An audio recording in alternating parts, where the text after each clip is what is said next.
Blessings, and thank you so much for being here with me this morning. I am Tuesday May Thomas, and this is 4D Trinity. I pray that you could hear the crystal bowl while I was playing it. I know sometimes when I do play it on the live stream, the transmission just doesn't come through so clear. So I pray you were able to hear that this morning. And perhaps join with me in just absorbing the frequencies, the vibrations of the Om, and the blessing of being here now. Oh, what another beautiful, spectacular day it is outside.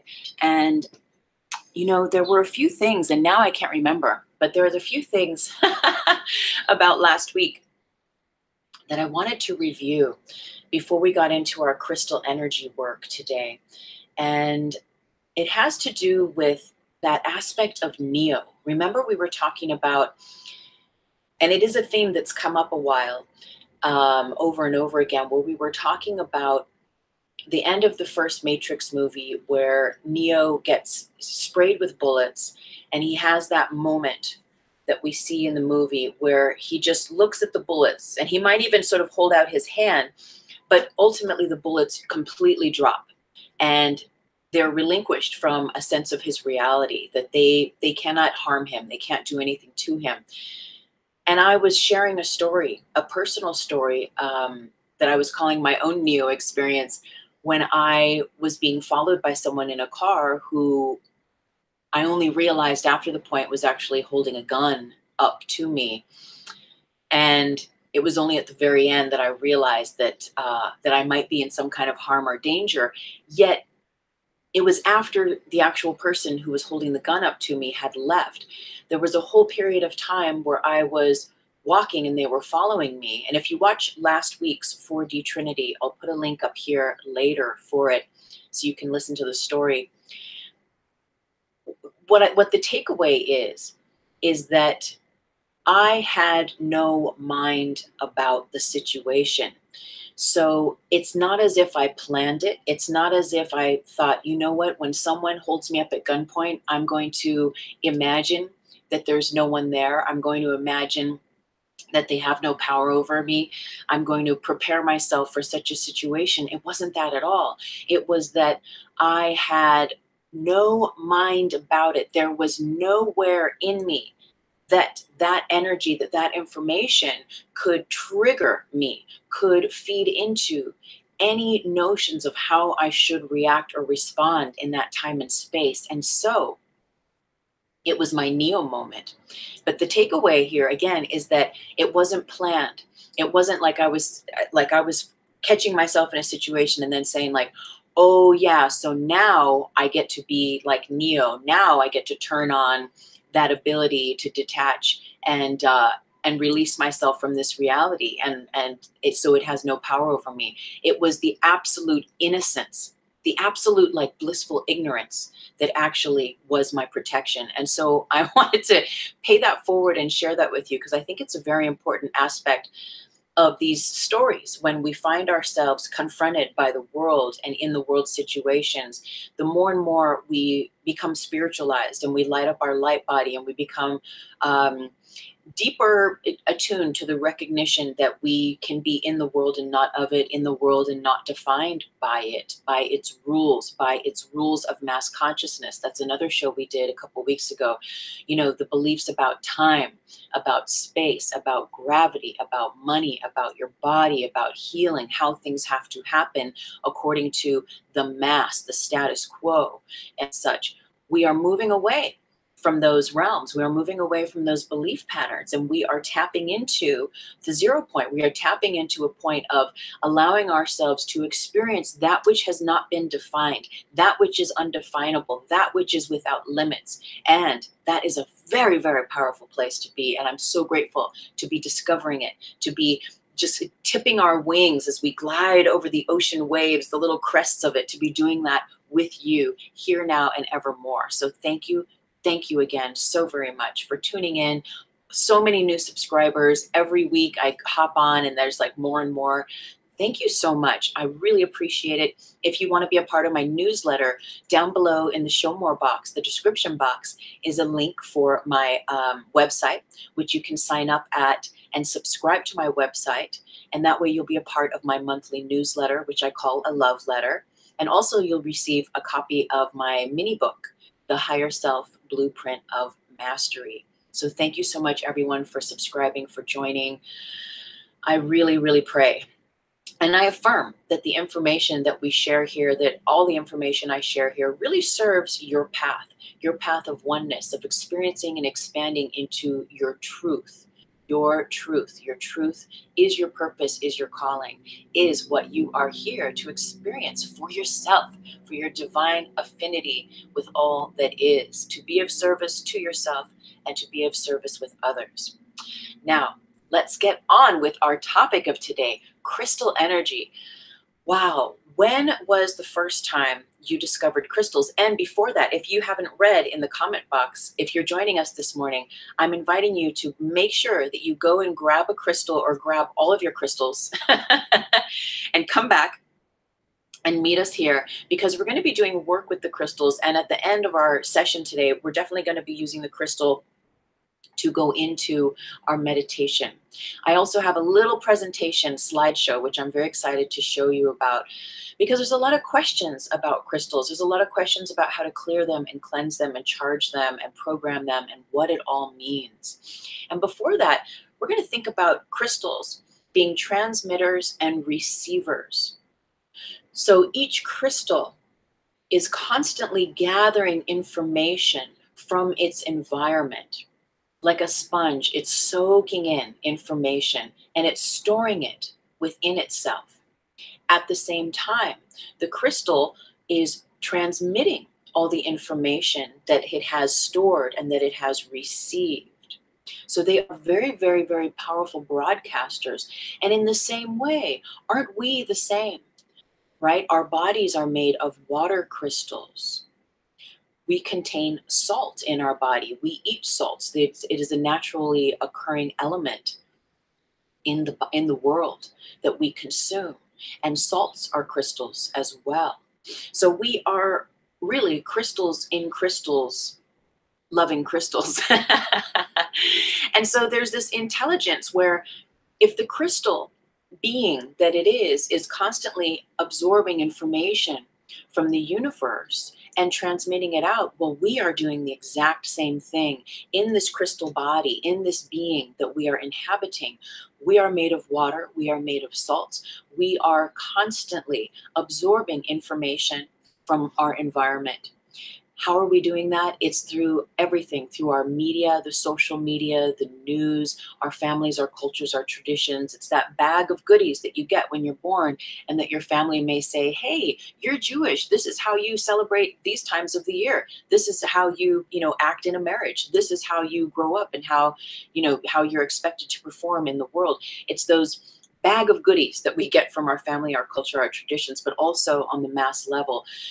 It's everything that we're fed and we're told. And that's why our spiritual practices help to keep us in attunement and in alignment with that which is true to us, and perhaps parts of our cultural heritage are absolutely resonant with us, but there may be some parts of those aspects, of those traditions, of those beliefs that have been passed on to us that we don't quite resonate with, that we feel we are aiming to explore a different aspect of living in the world, right, from those traditions. But in that way, we absorb information and energy, right? People use crystals. People say, how can I protect myself? How can, psychic attacks, how can I protect myself? My energy, I'm going to be flying across the world. How do I protect myself?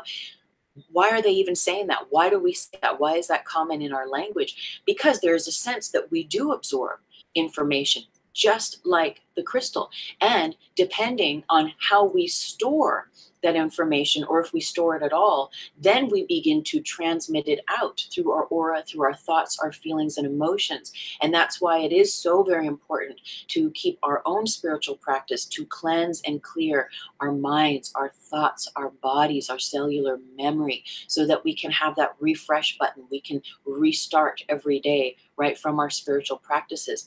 In the same way, this is why it's important. If you're new with crystals, you'll come to realize that you'll be taught, and here today we'll talk about it at pretty much at length too later, the importance of cleansing, clearing, and charging your crystals, because again, they are receivers and transmitters of information. And because of that, they are wildly powerful. When you really begin to attune with your crystals and start to speak to them, they awaken, activate, and they speak back to you. They hold space for us. They do work for us in the world, which is so very powerful. They do work physically. They do work metaphysically in the visible and the invisible realms. They can serve our healing. And again, we'll get into all of the reasons why in a little bit. So there's some things I made a note of on my note board that I want to go over with you. So again, we are made of water, right? A great portion of us. We have water crystals. If you know Dr. Emoto, I would love to do maybe a whole show on just the importance. So what I was just saying is that whatever we communicate to the crystals, they will absorb that and transmit that out. And in the same way, isn't it true what we say to the crystalline structures of our bodies, right? How we treat ourselves, how we speak to ourselves becomes stored and then regurgitated, right? Re-spoken, rethought over and over again. We know our in our million mind theory studies, there's a belief, and it's written. And the numbers vary. Sometimes it's 70,000, sometimes it's 100,000. It's usually around that area where we have the same thoughts for 10 or 20 years, right? That imagine that every day you have a minimum of 70 to 100,000 thoughts, yet they are all, for the most part, the same thoughts we've been thinking for the past 10 or 20 years. And so we receive that bag of goodies from our culture, our families, our traditions, the news, the media, and then we just repeat. How many people do you know watch the news and then they repeat everything word for word? Well, I don't know, maybe not too many if you're watching this. Because it seems that a lot of us perhaps cycle in different circles where we don't watch TV as much. Yet I know that when I get around certain circles and people, that's what happens. Is it's just this absorb and repeat and send it out. And so in a way, I'm kind of going off on a tangent here, but in a way, our own vehicle, our own crystalline being is used as a receiver and transmitter of information in the universe. And that's why it is so important to keep our channels clear, to be mindful of the power that these little friends have, and to use them consciously, to use them as tools consciously. because your energy is infinite. Your energy is so maximally powerful. Your ability to tap into source, to tap into love, to divine creation has no limits, only those limits that we've learned. And as we learn to heal our past and all the things that create limits for us in our mind, in our hearts, in our bodies, we become supernatural beings. We become super heightened metaphysical light bodies, light beings in the world and not defined by it. And this is so very powerful. So are we going to allow ourselves to continue to just simply absorb what is being given to us, all the news, the information, and then regurgitate it, send that out into the grids then reflects it back to us, and it creates an environment, an atmosphere, right? That's what we call the 3D. Okay, or we can allow ourselves to contemplate, to meditate, to consider there might be a little bit more. There might be, in fact, a whole lot more to this whole consciousness game, to this whole spiritual path. And today, our crystals are a big part of activating that, of communing with that. Ooh, thank you everyone for hopping on. Let me go have a look at the at our little comment box. Hey, good morning, April. Blessings, she has her crystals ready to go. Hey, Elizabeth, blessings. Grab your crystals, Will, grab your crystals. Thank you so much for being here. Ronnie, stopping by quickly, and it's always an honor to see you, love. Thank you for sharing your gift. Oh, blessings. Thank you. Thank you, everyone, for hopping by. Okay, so piezoelectricity, right, is a quality that crystals have, which means electricity and light can be produced and generated by your crystals. Electricity and light can be generated by your crystals. You know, it's so interesting. Does anyone here have flashbacks to Atlantis when you've meditated, or just visions? You know, I know for me, I have this very, very powerful memory, and it's very clear. And it's the same sequence over and over again. And I'm in Atlantis, and I am standing in front of these megalithic, massive, what I call turbines. And if you can imagine, you know, and I've experimented with these for years because I've had such a like a call to it, and it's like a Nutty Professor kind of a call. But you know those salad spinners? You know, and it dries off the lettuce when you spin it. Zzz. So imagine these like huge turbines, or huge, like massive, like 100, 200 feet wide by 100, 200 feet tall, like dryers, right? Like a laundry dryer, like a spin.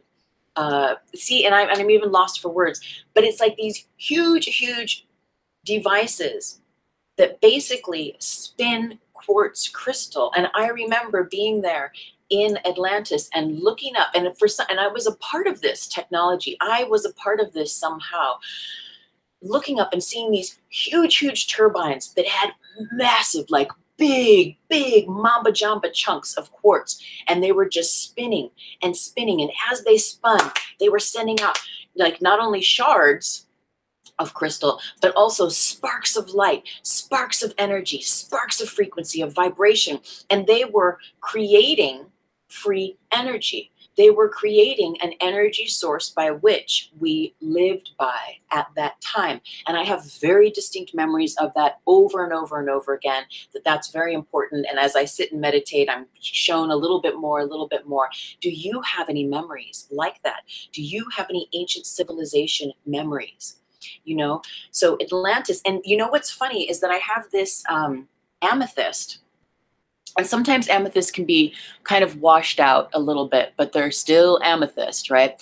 So this one sleeps with me all the time, and is always hanging out with me. And I was washing my bed sheets this week, and I'm listening, and I hear from the little laundry room, I hear this clunk clunk clunk clunk clunk clunk, and I'm going, what's going on? That sounds weird. Clunk, clunk, clunk, clunk, clunk, clunk. And I go into the laundry room, and I open up the thing, and don't you know it, in the sheets, I hadn't looked properly, and this was still stuck in with the sheets, and it was going around in the wash cycle. And it reminded me of Atlantis again. And I was like, oh my God, there it is. That's what, like on a miniature level, this is what we used to do.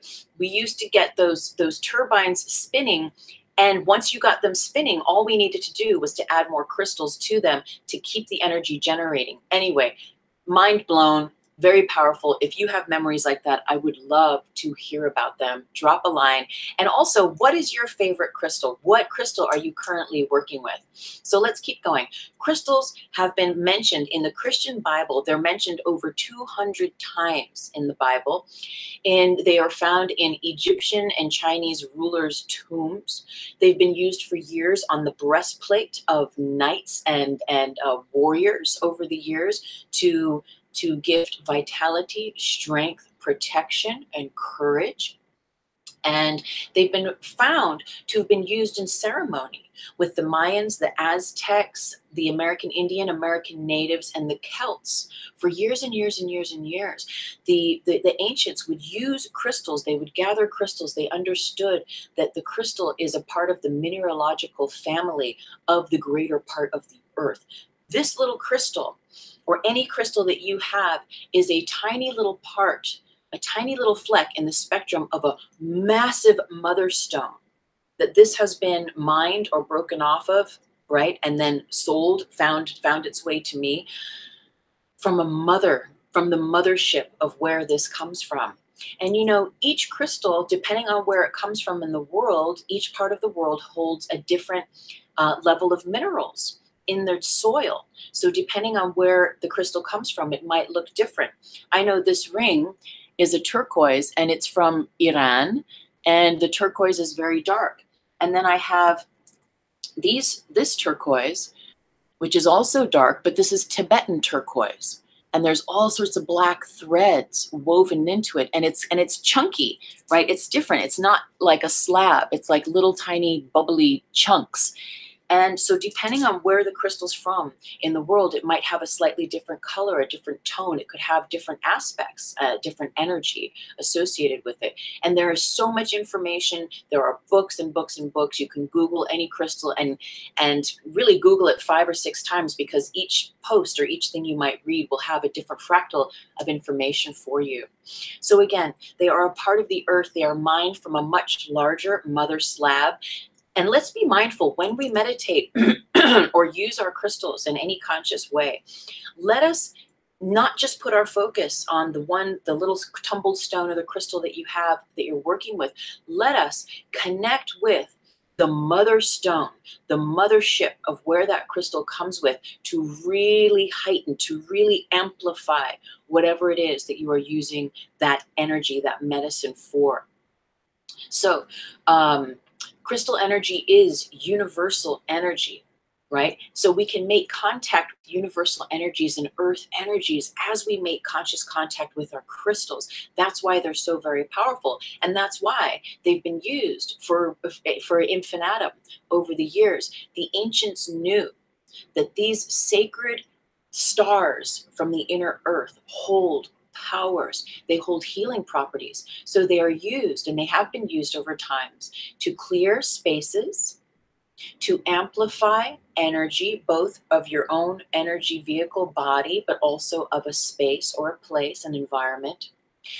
Right? We've heard of crystal balls. They've been used to voyeur, right? To vision, to go travel through time and space, to see into other people's energies or information situations. And I have a very interesting story about that. I'll share a little bit later.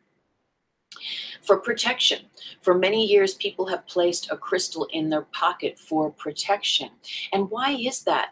Energetically, when we carry a crystal on our person, in your bra, in your bag, right, in your pocket, in your wallet, it amplifies all of the most high qualities of your energy being.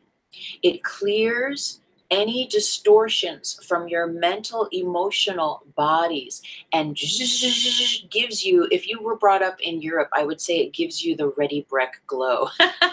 It helps to instigate the maximal love and light in your auric field, in the space that you hold through your mind, body, and emotions, right? As connected with spirit. In fact, it connects us directly to spirit. We are better able to be present in the moment, to be present and connected with our higher self, with the part of us that is divinely aligned and connected to our light body, to our light being, that which is always rooted in love. Okay, so let's see. We use them, for years, they've been used in electronics and wireless devices. So, you know, I think it's really, really interesting. I did make a copy of this earlier and I wanted to give it a little read because I find it so very interesting. That for years, quartz crystal especially has been used in stereos, in radios, in wireless technology. And I made a little screenshot of this earlier and I wanted to read this. Let's see if it's here. Oh, maybe not. Oh, wait, I remember where I put it. I remember. Okay, here we go.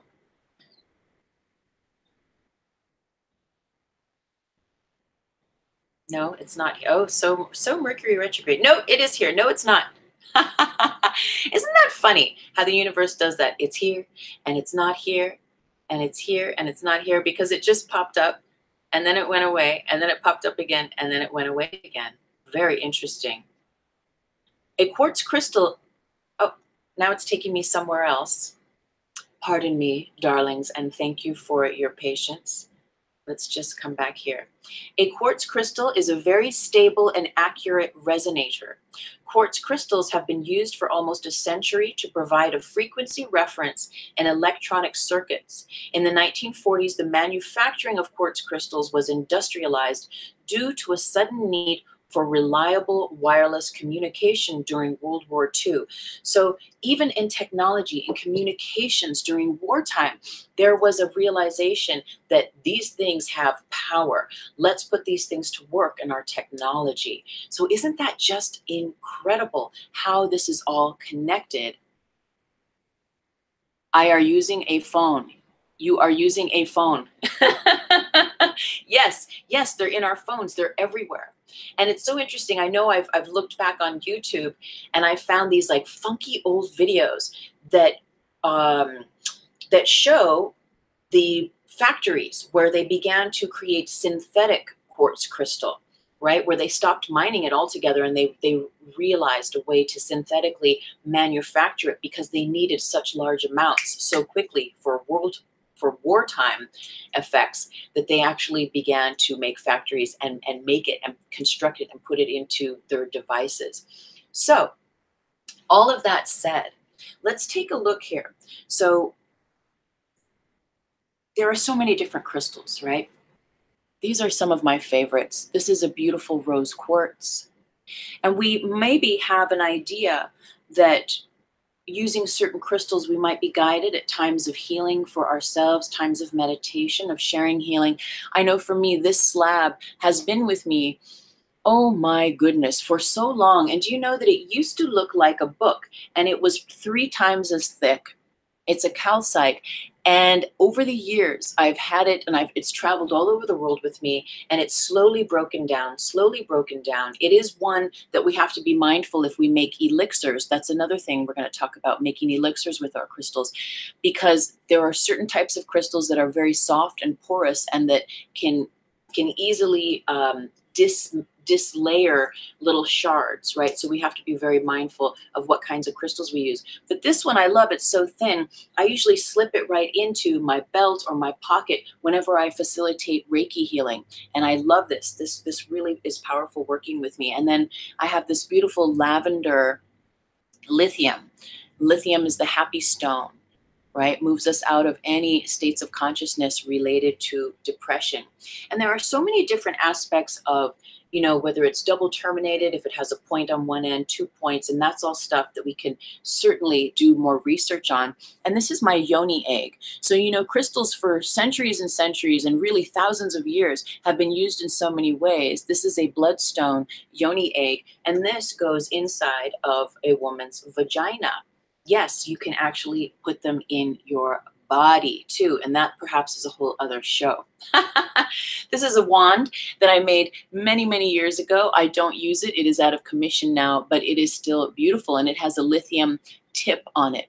It is a magic wand that I was guided to construct many, many moons ago, and the magic point on the tip of the end helps to calibrate that energy, moving out, sending it out, directing it out, focusing that energy out.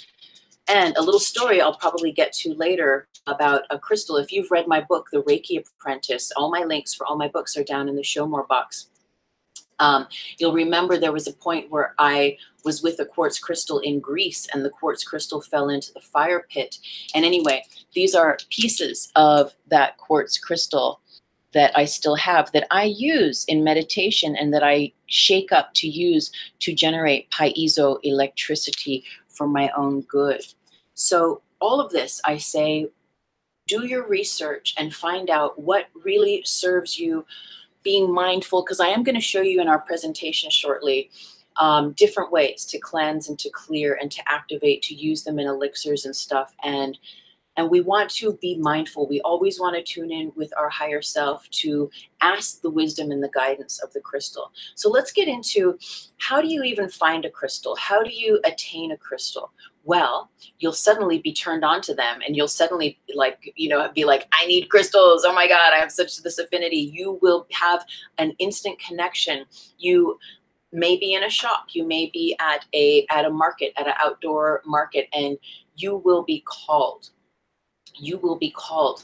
And there is a telepathic resonance. Crystals know us, and you know crystals, whether you're aware of it or not. And often it's just a matter of asking your higher self to show you, asking if you have a display of crystals, right? Whether it's jewelry or just beautiful rocks, and you're at some outdoor market and you really feel guided, you can say, okay, crystals, show me which one of you is supposed to go home with me, which one of you is supposed to work with me, right? Or if there's a certain disorder, maybe there's a lot of disorder in your tummy, there's some digestive issues, or there's a vertigo issue or something, an ailment that you're working to heal, you can say, all right, beautiful crystals, which one of you is going to serve my highest good to heal this aspect in my life now? And you will be intuitively guided. They will telepathically, bloop, bloop, bloop, bloop. It will show you, it will guide you. And if you don't feel that you have an attunement and alignment with your telepathic abilities, you can simply perhaps ask the person that is holding space there, and they can give you some information and guide you from there. It's the same thing when you're guided to gift someone a crystal, that you can have a very divine affinity where you're like, nope, I'm totally supposed to give this person a crystal. Crystals are funny too. They will hang out with you and then they will disappear. And sometimes we blame that kind of stuff on Ganesha, the Indian deity, because he's kind of trickstery and he'll move stuff around. But sometimes it's just a matter of fact of that the crystal has done its work with you, and now it is moving itself out of your way because it's time for you to maybe never ever meet each other again, or perhaps it is doing its work in a different place, right? In a different space until you reunite together. So whenever we come into contact with crystals, because they are so absorbent and they are really receiving information and transmitting information like a sponge, we can consider that when we do come across a crystal, whether we buy it at a store, at an outdoor market, a friend gifts us a crystal, whether it's a pendulum, an item of jewelry, whatever it might be, a crystal rock, a crystal bowl, that it has en route from itself being plucked from the mine and then manufactured to a degree. Some crystals are dyed. We maybe want to be mindful, right, that we use our intuitive awareness to to connect with crystals that are as natural as they can possibly be, that have their natural facets, that have not been dyed, right? I know some crystals are tumbled, and so they're small little stones you can buy in some spiritual bookstores that are very smooth. They're very nice to rub your thumb on, to hold in your pocket or pop in your bra. But ultimately, all of these crystals have, from where they've come from, which could be Siberia, China, Egypt, Brazil, Colombia, Nevada, wherever it has, en route to being with you, has picked up information all along its way. And much like us, the root information, the root program that is the truth, that I believe here, that we share here, that is, you are love, you are light, and so may we be that. That is the root program. That is the root program for the crystals as well. And beyond that, they hold, again, those universal energies, all the mystical, magical energy and information we could ever imagine. As we get down to the funky sound with our crystals and begin to connect with them, we begin to have access to that universal wisdom and how to embody that in our lives. And so these things are sponges. They have collected all sorts of information en route to being with us. So now, once we are with it, now we get to honestly and integrally connect with it. It is like inviting in a friend into your home, into your life. And because they are alive, oh, this is a point. Crystals are alive. They are live beings. And so we get to honor them for their maximal power. And when we honor them for their maximal power, we will receive in turn their maximal gifts. It's the same with our bodies. It's the same with our lives. As we focus, we align, we honor, and with intention and conscious clarity, place our energy in a certain way, we begin to maximally receive and experience results and experiences that lead us deeper in alignment with that which we are affirming, with that which we are claiming as our birthright, as our truth. It's the same thing with crystals, right? So as we come into contact with them, we always want to dedicate with them. My dedication is the affirmation of love. So I will always, when I'm cleansing a crystal, right, it's time to cleanse. When it's a new crystal in my life, I will take it into my hands and I will say, I love you. Thank you so much. You know, pick up your crystal right now. Hold it in your hands. Tell it that you love it. Make a dedication to it. Whisper to it. Speak to it and tell it that you love it. And affirm that it is love. You are love and I love you. And we can affirm, thank you so much for being here with me. And I affirm that the work we share and we do together serves the highest good of all, and so it is. And so with that, you are creating a dedication. You are creating a founding principle whereby collapsing all of the minutia, all of the information and the stuff that perhaps gathered into this crystal along the time, and you're doing the first level of unwrapping all that stuff and bringing it back home to the true essence of the universal energy of love, of light, of that which it is. So that's our dedication. Okay, and then cleansing and charging our crystals. So how often do we cleanse them? You can cleanse your crystals as often as you'd like, right? So, and we're going to go through many different ways of cleansing and clearing, which I'm very excited to share with you. But you can cleanse them every day. You can cleanse them every week. Really, the bottom line is that you will get an intuitive sense of when it's time to cleanse it. And I encourage you to practice mindfulness with that because they do pick up a lot of energy. If you're doing a lot of healing work with others, and you know you have a specific crystal that you place on your body, in your pocket, or a piece of jewelry you wear when you do that work, chances are that crystal is picking up information. It's helping to hold space for you to be your clearest and brightest and to amplify your energy, and perhaps even with the Reiki to amplify the Reiki or the love, the healing energy that you are sharing. Yet at the same time, there is a sense where it will also pick up information in the space from the client. And so we want to ask them, have a conversation with them, with your rings, with your earrings, with your amulets, with your pieces that you use in the space. Ask them, you know, is it time for a cleanse? How might I cleanse you as well? Because they are intuitive and intelligent, and they will telepathically tell you how they need to be cleansed. And on one time, it might be sit me in the sun for 3 hours. Another time, that exact crystal might say, soak me in salt and leave me for 2 weeks and don't touch me. You know, and then we'll start our programming and our activation. So each crystal is very, very different. And it is important to honor them because they are powerful. They are here to serve us, and we get to learn how to serve them. So programming.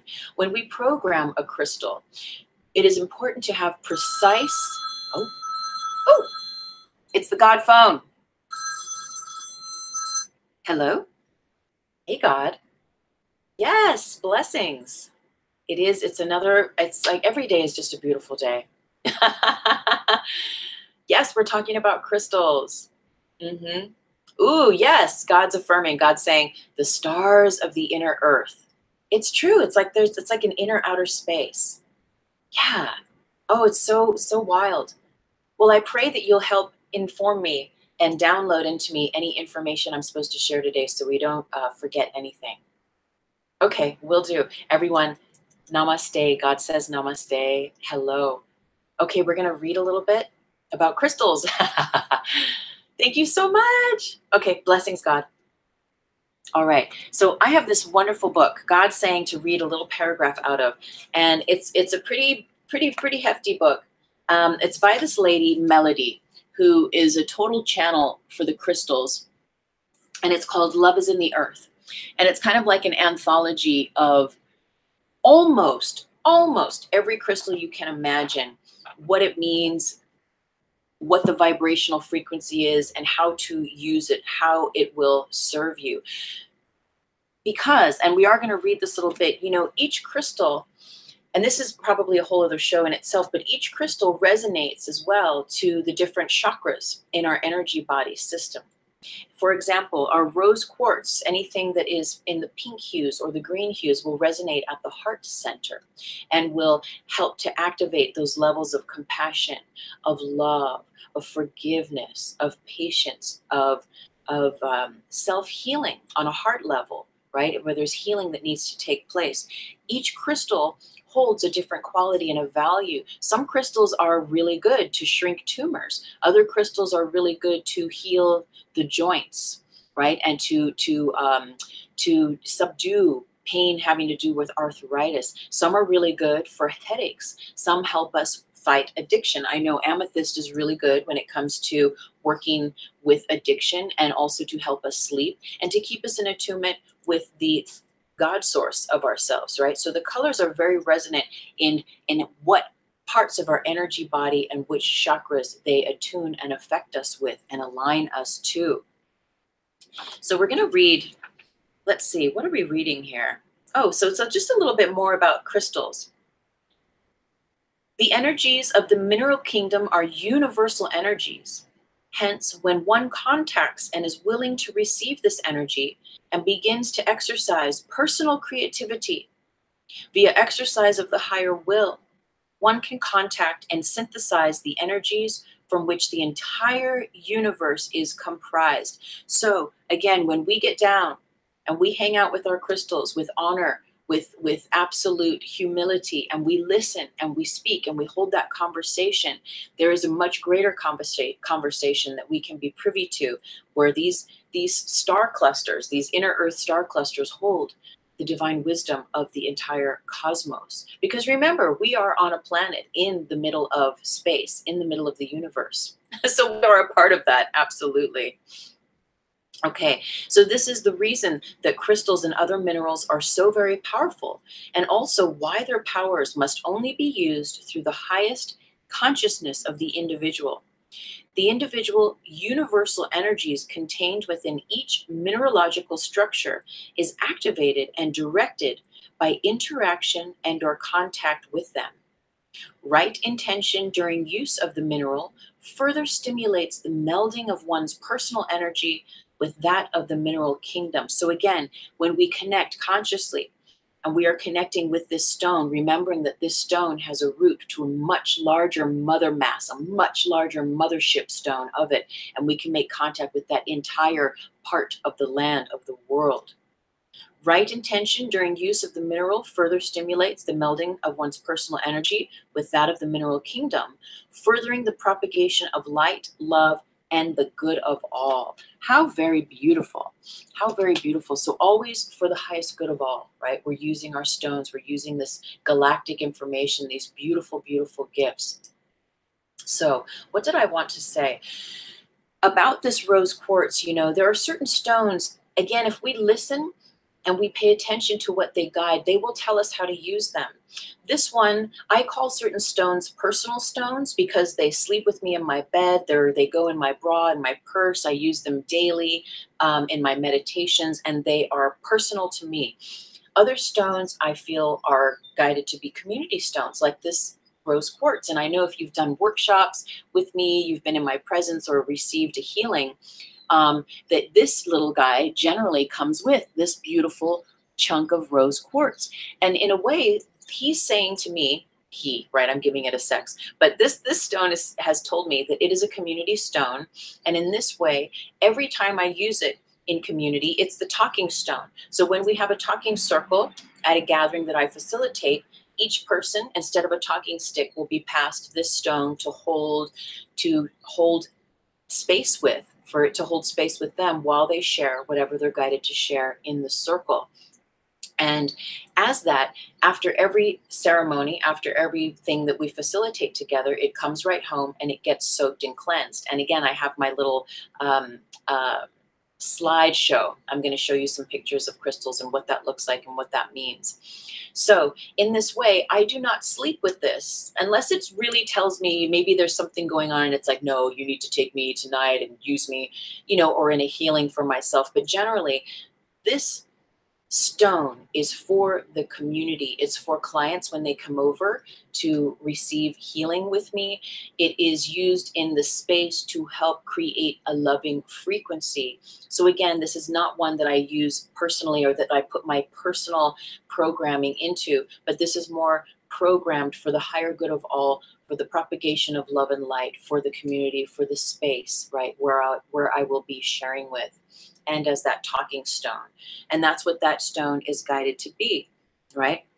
Whereas this stone, this quartz, is all about, like, this is my Mamba Jamba, one of my magic wand stones, one that I sit and I meditate and I put information in here. So it's like a walkie-talkie, right? And really you're talking to yourself, but you're also, check it out, when you talk to your stones and you program them, that's what we were getting into before the God phone called. When you get into programming your stones, remember, you're not just talking to this little stone that you have in your hand, but the information is going into that mother chunk, that mother slab, that mothership of information. I'm sorry, of stone, of rock in the earth. Now I want to just check in. Okay, blessings. And I'm looking at how to see your name, El Hadi Glisper. Okay, don't hate me, but I think this is all a myth.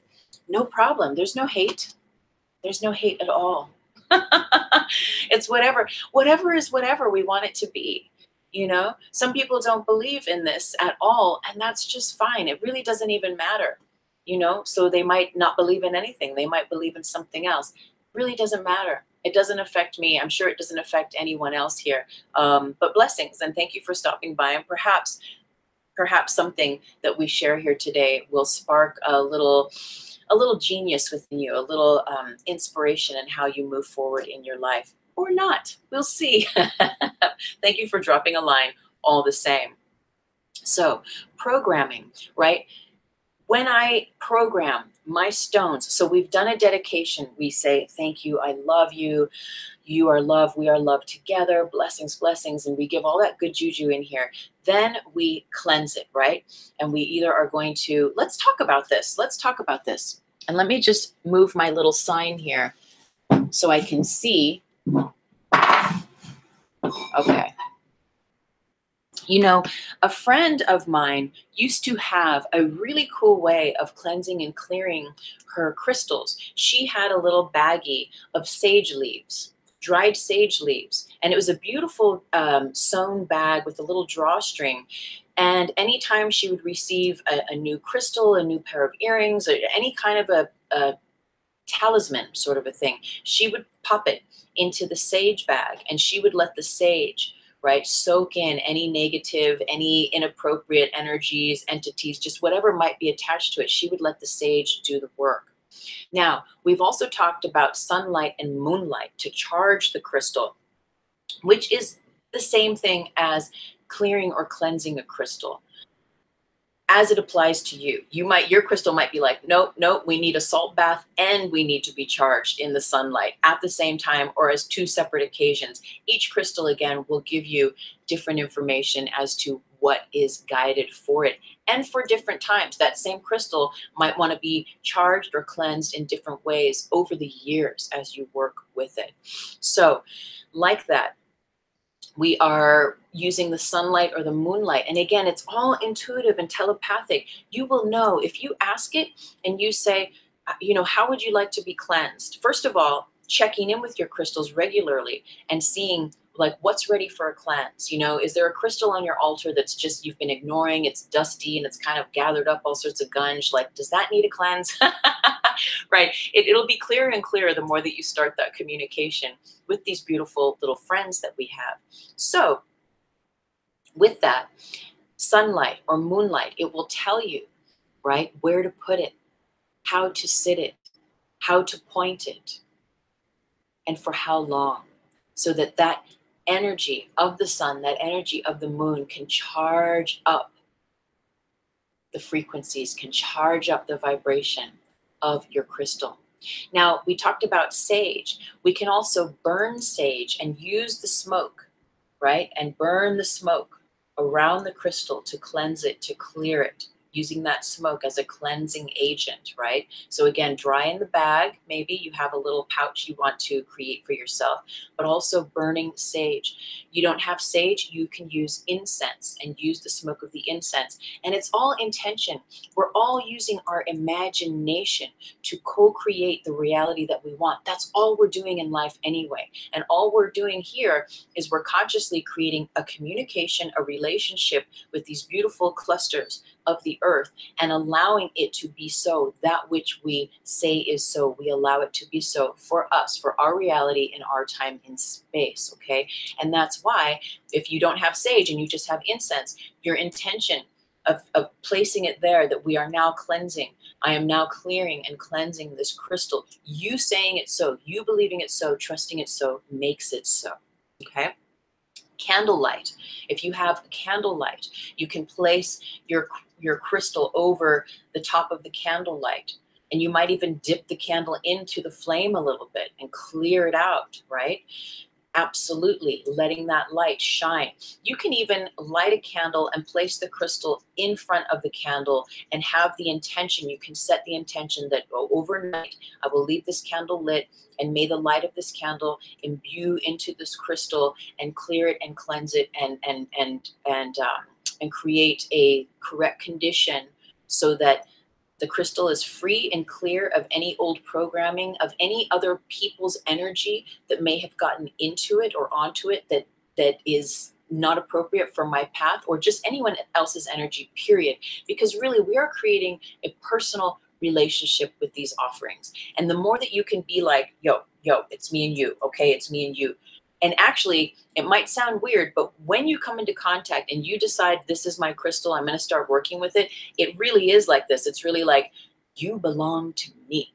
Like, you need to tell that crystal, we here, we're working together. You belong to me now, right? What good can we do in the world together? What healing can I do with you in my life and for the highest good of all? So that's really, really important that you make that connection with your crystal, that it knows that it belongs to you. It has a new mama, a new papa now, and that you are creating that intention that we are love. The work we do together is love and for the highest good of all. And so it is. And you belong to me for the highest good. And so it is. Because again, we can think that and we might come into that, but the next day the crystal could go missing and you could never see it again. And you could be like, oh, okay, I guess it wasn't for me. Right? That's why we always say for the highest good of all, because we allow the other, we allow the trinary, we allow what is not binary, what is not the usual composition of this 3D reality. We allow for greater. King, are you work like model?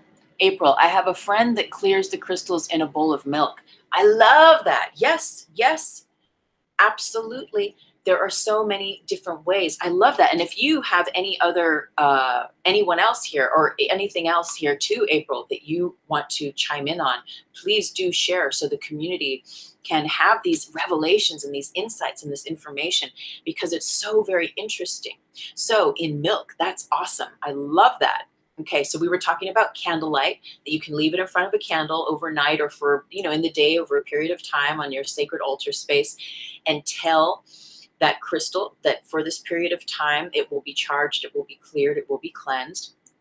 Now also the water, right? You can simply hold it under the faucet and imagine water is clearing and cleansing and just washing off any inappropriate energy, just anything that it has picked up that is not its true resonant self, that is not its true power, its healing potential, vital energy.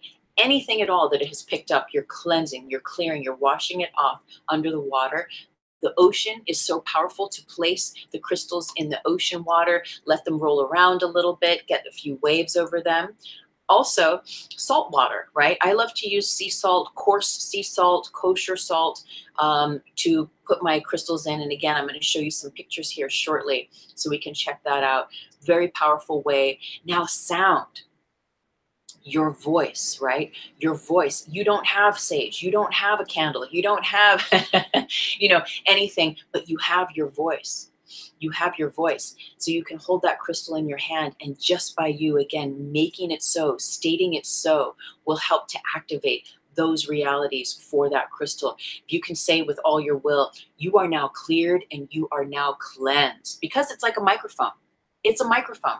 And as you say what you're going to say into it, it's going to receive it, and it's also going to amplify it out. So it's like, you are cleansed. It's like, I am cleansed, and it could be as simple as that. And again, you will have a sense of how deep, if something has really picked up a lot of stuff, someone has really used a crystal for a lot of deep work, and then they're like, oh, here, I'm guided to give it to you. And you're like, wow, this has like so much of your stuff on it. I love the crystal. I am guided to receive it, but we're going to have to go through a process of unraveling all your stuff from it. So crystal, guide me. How do we do that, right? And the first thing is always dedicating. Thank you for being with me. I love you. You are love. I am love. We are love together. The work we do together is for the highest good of all. And so it is, right? Just boom, just right off the bat. And it will guide you from there. So sound, music, right? I know oftentimes I will be guided to cleanse my crystals with bells.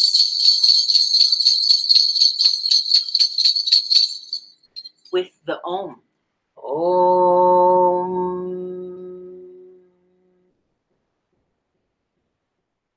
Imagining that's cleansing.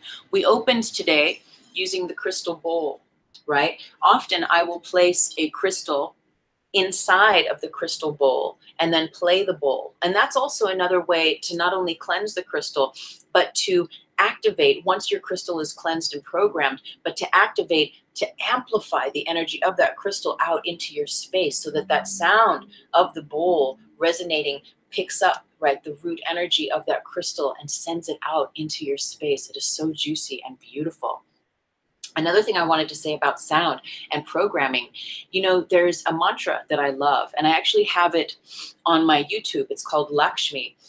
Om Shri Maha Lakshmi Svaha, and it puts us in divine alignment and attunement with prosperity, with the divine goddess, with the feminine, with the prosperous channels that are ever abundant in the ways of creativity, of love, of light, of being gentle, of being in the feminine way, of being receptive and intuitive, and of giving and receiving love, and also cultivating prosperity and wealth and success and joy and happiness.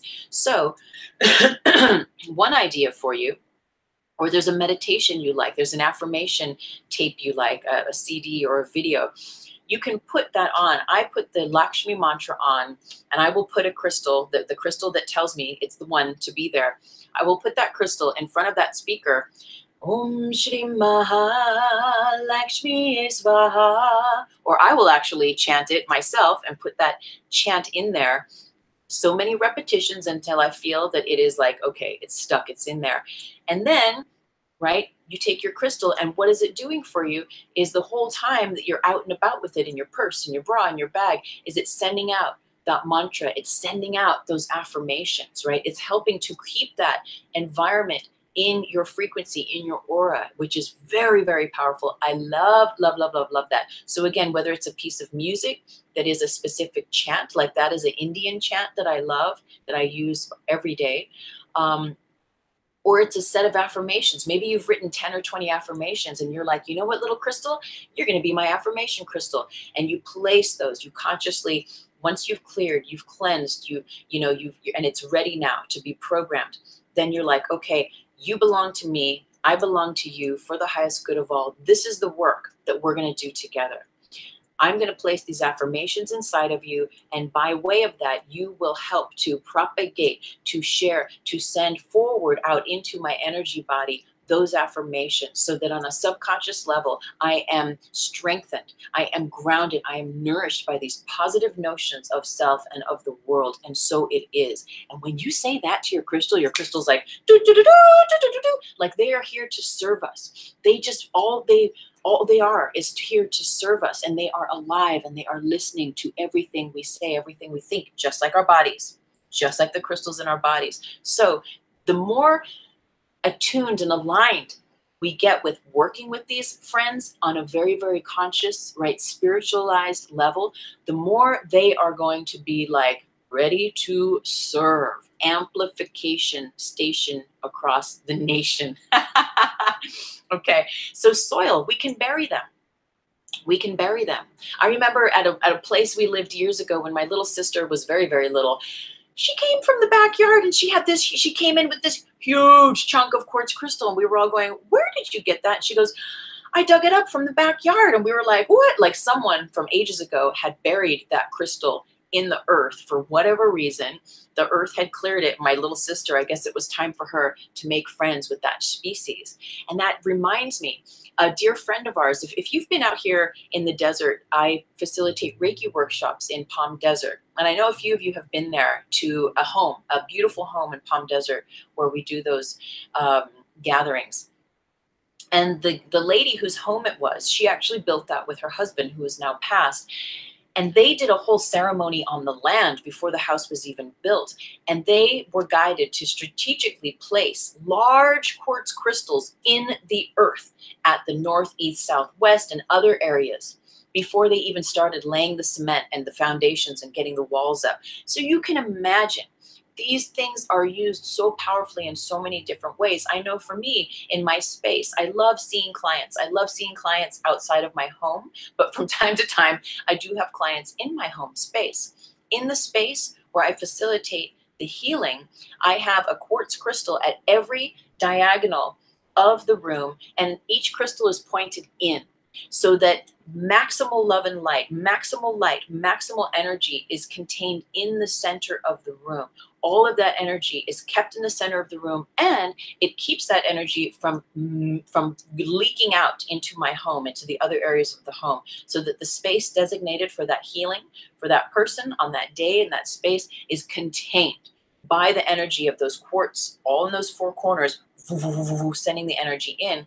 And I am also guided, I use the love and light broom, and I sweep the energy clear after every single session, every single person, even if it's a family member, no matter who it is, to clear and cleanse the space, right? But that's a different thing that we'll talk about. I do have some ideas to do a 4D on sacred space and ceremony, so we'll get to that later. But here we go, back to our crystals, visualization. So again, I don't have any soil, I don't have any water, I don't have any sage, I can't talk, I've got laryngitis, I can't put can't put a program in here through my voice, right? I don't have a bell to ring. Okay, so, but you have a mind and you have your third eye. So you can visualize. You can visualize from your third eye, from your heart. You can visualize clear light from source moving through you and moving out and cleansing and clearing that crystal, almost like that water fountain, right? Like your faucet, excuse me, cleansing and clearing. You can activate that and visualize that that is what's happening. And remember, if you decide that's what's happening, that is what's happening for you. Our reality is completely designated by what we decide is the truth at any given moment. Quantum realities are here for us. So what are we choosing? In this moment, you can choose, I'm a vessel of love and light, and I'm visualizing, I'm sending this love and light to this crystal, and this crystal is now cleansed, is purified, perfectly aligned, and brought back to exhibiting its maximal powers of its inherent qualities, gifts, and healing properties to serve me and my path for the highest good of all. And so it is. Boom. Done. right? And that can be visualizing. Again, if you can't talk, you can't say all that, you can think that. You can visualize what that feels like, what that energy is like, and put that into that crystal. And so it is. It's really that powerful. Other crystals. You can use other crystals to cleanse your crystals. So you can take your slab of amethyst and rest your quartz on it. And you can, again, ask them, where would you like to be placed? Where's the most powerful space in the home or outdoors for this to happen? Oh, you guys want to sit in the sun and do that for a couple hours? Great, let me set that up, okay? So other crystals to charge your crystals. Intentional breath. Clear and cleanse. Clear and cleanse. And your crystal will say, yeah, 3 breaths will do it, or it'll say, I need 5 breaths. I need 1 really good breath. Your breath can clear and cleanse them. Sea salt. We can use sea salt. Again, I love sea salt, kosher, coarse, thick, grainy salt, but any salt really can do. 99-cent store salt, any salt can do. You will rest it in the salt, and it's important to cover it with salt, right? To not only make a little bed of salt for your crystal to sit in, and we always use glass containers when we are clearing, cleansing, or charging our crystals in a container of a sort. If we're guided to use milk, to use honey, to use water, salt water, whatever it might be, even if you're not guided to put it in the earth, but to actually take earth from your garden and place it in a container and place the crystal in there. The container, we always want it to be glass, right? Because glass is clear. Glass is clear energy, and it holds very, very little resonance from the outside world. It is clear. It is, in a way, penetrable, but impenetrable. It is a clear, clear energy source, and it just allows for the most high clearing and cleansing of your crystals. So we want to avoid silver pots and pans, Teflon, plastic lined, or even plastic Tupperware-ish kind of cups and things. We don't want to use that. We're not going to get the maximal cleansing, the maximal charging power that we can from our crystals. So again, sea salt, cover it. Let it sit on a bed of salt. Maybe you're guided to add water. We always want the water to cover the top of the crystal at the beginning. And again, you could just have a jar of sea salt and put that whole crystal in, cover it, and you know, you could put a lid on the jar. That's okay. Or you could cover it with a light cloth. But we definitely want to go for as much clear glass as we can, okay? And then afterwards, you will acknowledge that that salt has absorbed any inappropriate energies, entities, anything that has stuck into this crystal that no longer serves what the work you're going to be doing with it is. And you'll pour that salt down the drain, and you'll say thank you. You'll say thank you for helping to clear and cleanse this. And you'll acknowledge that now, even though that salt has absorbed any negative, inappropriate energies, you will acknowledge that now that salt going down the drain, washing it down the drain with the water, is transformed into love and into light. And so it is. Physical contact. Now, I know a lot of us facilitate or practice Reiki. So absolutely, you just holding it in your hands and praying Reiki over it, having that intention for Reiki to channel through your crystal. Maybe there are certain Reiki symbols that you feel are like really guided to activate.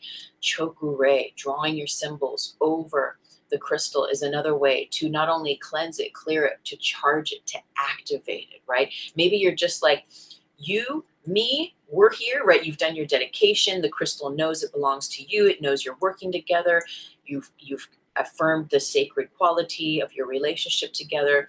And you might program it to be like, you know what? Your work is to embody the Choku-rei. Besides, all crystals always have their own healing powers. So we're always allowing, with our clearing and cleansing, for the crystals to come back to that set point, that 0 point of what their inherent healing capabilities are, so that we can be served by them.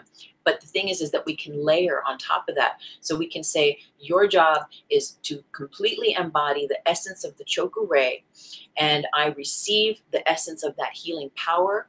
I place you in my room. I place you on my person during healing. I place you in my bag. Everywhere I go, I travel. I ask you to activate the power of Choku-rei, that I may be closer to it, that I may understand and be ignited by that power of love, by placing love, by understanding the intuitive universal energy of love. And so it is.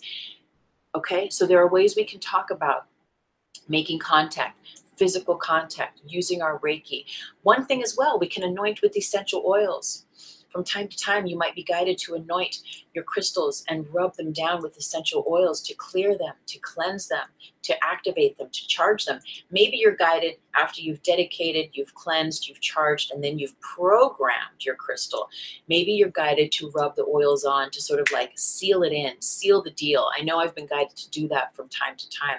And remember, these are all just ideas. If you're not guided to do all this stuff and you're like, well, can I just like run it under the water for 3 seconds and say like, okay, I love you, we are love, and so it is. Absolutely. You don't have to get into all this. You can. But remember, the more you recognize our friends with their inherent power and their wisdom, the more you will get out of your relationships with them. It's like any relationship, right? If you veer towards that mystical, spiritual connection with source, with life, with the earth, with these metaphysical properties of all of these healing realms and tools, then this is where you want to go. You want to get into the juicy of having these conversations with your crystals, because they are living entities. They will begin to talk back with you and to you, and they will support you. They will be here, there for you. They have so many healing powers. It's incredible. Now, I did want to talk a little bit about, you know what? Let's go into our presentation and then we'll come back and we'll talk a little bit about some very interesting situations I've had with crystals. So give me a moment. We are going to go to screen share over here, and I'm going to find this little presentation that I did. Let's see. Oh, wait. What is going on? That's not it. Here we go. Okay. Let me go back. And screen share. Screen share. That's not it. Here it is. Okay. Beautiful, beautiful. Crystal energy. So I have a whole bunch of little things I want to show you here, and I'm not sure how the volume quality will be. Some of them are videos, and I've taken a bunch of these from my Instagram. And look at this rainbow energy here. This is all being cast off from, this is how I used to charge with this calcite, and there's 2 quartz crystals either side of it. So look at the rainbow frequency on the carpet, right? That's being transmitted. I have 2 crystals, one either side of this glass of water, that are charging it up. Let's see.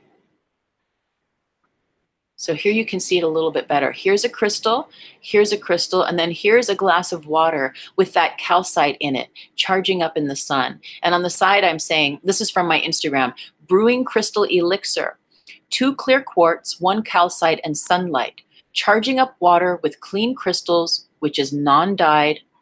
They are cleansed and programmed appropriately, raises the frequency of that water we take into our bodies, in turn raising our energy and enhancing vital life force energy. Do your research on crystals. Be mindful, for example, calcite used here can become soft and literally disappear/dissolve in water over time, leaving unwanted shards. Practice safety and ask the crystals and water to guide the highest order of use at each elixir brewing session. Do what is true to you. Be safe.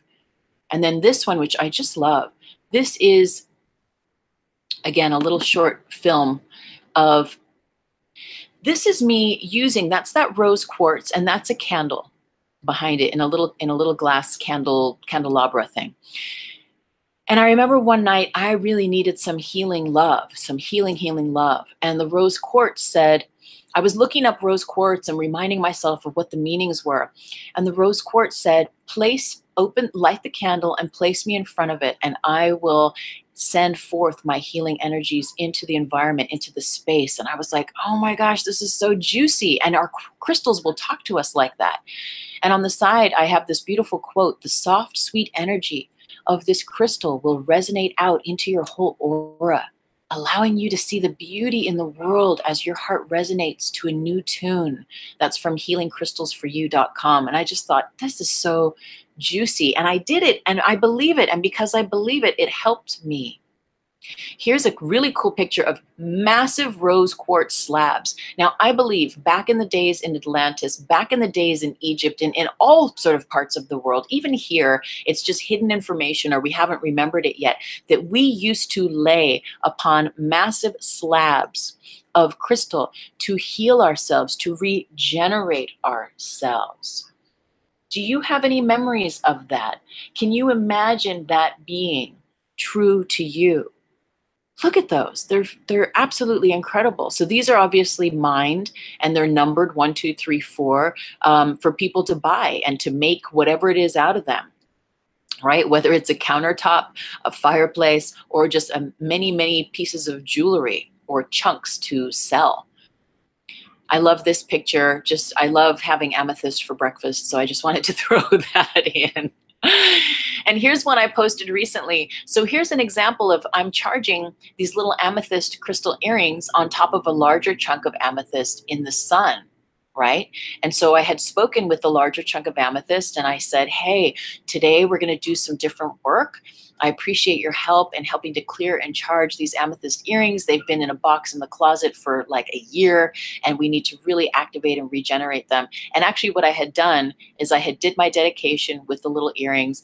I had soaked them for 2 days and 2 nights in salt water in the sun. And now this was a part of the next part of the process to recalibrate, to reactivate them as a part of their coming back into my life and being maximally activated, right? Not just a piece of jewelry, but again, that's just fine too. Just using them, thinking they're beautiful, using them for their beauty, and allowing their natural qualities to amplify those qualities within us.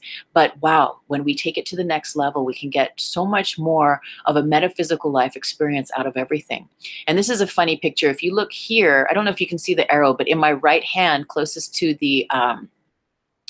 to us, I'm holding a small amethyst. You know, often when I do a lecture, when I do a speaking gig, there will be a certain crystal and it will say, I'm the one. And it's either in my bra, it's in my belt, it's in my pants, or it's in my hand for the whole lecture. And that again helps to just clarify, activate my aura, create the space where there are no leaks in my aura. There are no cracks, no fissures, no inappropriate energy can get in, only love and light coming in, only love and light going out, helping me to clearly speak and articulate, to communicate the divine messages of the Most High that serve the highest good of all. So that's my Mamba Jamba. Here's that rose quartz. I love, love, love this. So that's our chunk of rose quartz, our community quartz, as you know. So again, here we go. This is just dry in a glass bowl with salt on the bottom, and then here's salt on the top. Now you might be guided, that's all, just to put it outside or to just leave it in your room, on your altar, wherever. It will tell you where to go. Here it is outside. This is after I had poured the salt on the top and then was guided to pour water. And remember, you want to cover the top of the crystal with the water. Cover the entire thing. And as I poured the water in, the salt dissolved. And I love the way this rose quartz comes. I'm always guided when I clean and clear that rose quartz, because it is a community quartz. You know, it's placed in many, many hands, and I use it with clients. And so it has a high turnover rate of constantly being cleansed. It's like almost always in this bowl outside being cleansed, especially when I'm very active doing that work. But what happens is it goes from this state of being all juicy, watery out in the sun, that over the period, depending on the heat and the weather, but over the period of a week, all of those salts will dry up and they will crunch, they will cluster like a crystallized little being into and around this quartz crystal. And it is so juicy to then clean it and clear it and cleanse it. But I love seeing that. I love doing that. And here's a picture of some items. This was from a workshop, I don't know, I facilitated sometime last year. And I have my Wonder Woman warrior quartz band that I'm cleansing, the community stone. I was wearing my Yoni egg during that workshop, whatever it was I was doing. So that's getting cleared. The calcite that I always wear on my body during lecturing, facilitating is clearing. And my turquoise ring. So they're all out in the sunshine. That had been filled up to the rim with brim, covering all the stones with the water, with the salt. And over many, many days, all of that just drying in, pulling out the salts, pulling out the impurities of whatever was ready to go. So again, those crystals could be left at their highest optimal, maximal rate of their true inherent purpose and abilities. And here's a beautiful one. I don't know if you can hear the sound. Let's see. Lithium crystal. It's a lithium crystal. Cleansed in sunshine. Cleansed in sunshine. With sea salt. With sea salt. And it's created a nice shell. It's created a little shell. It's beautiful crystalline salted shell. Beautiful crystalline shell. And I can welcome back this beautiful lavender lithium. Say, I love you. You're so blessed. You are love. We can rinse it, cleanse it, and further program it for the high. So here I'm saying that I can welcome back this little crystal, bring it into my space again and say, hello, I love you, I welcome you, thank you, we are so blessed, and for the highest good of all, we're gonna work together. And then I can further, rinse it, clean it, program it then from there. And if we look at this picture, I love this, again, so much rose quartz. So look at the central picture, right? This huge chunk of rose quartz and all these other chunks of rose quartz around it.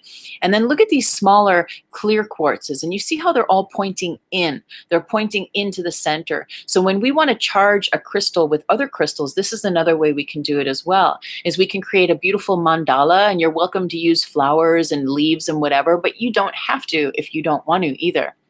You can simply use one crystal and point your other crystal, your clear crystal, or something that does have a point towards that crystal to charge it, if you don't have 20-something crystals like in this picture, right? But you can point the pointers of the crystals in to that central crystal to charge it up with the inherent clear energy of those clear quartz, those healing properties, those clearing, cleansing properties. So that is another way we can do it.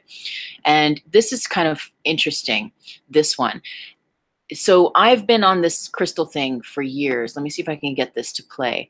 And just experimenting, being the nutty professor. And this again, if you can see left and right, there are crystals either side of this glass. And here I am, I'm placing my quartz inside of my juice.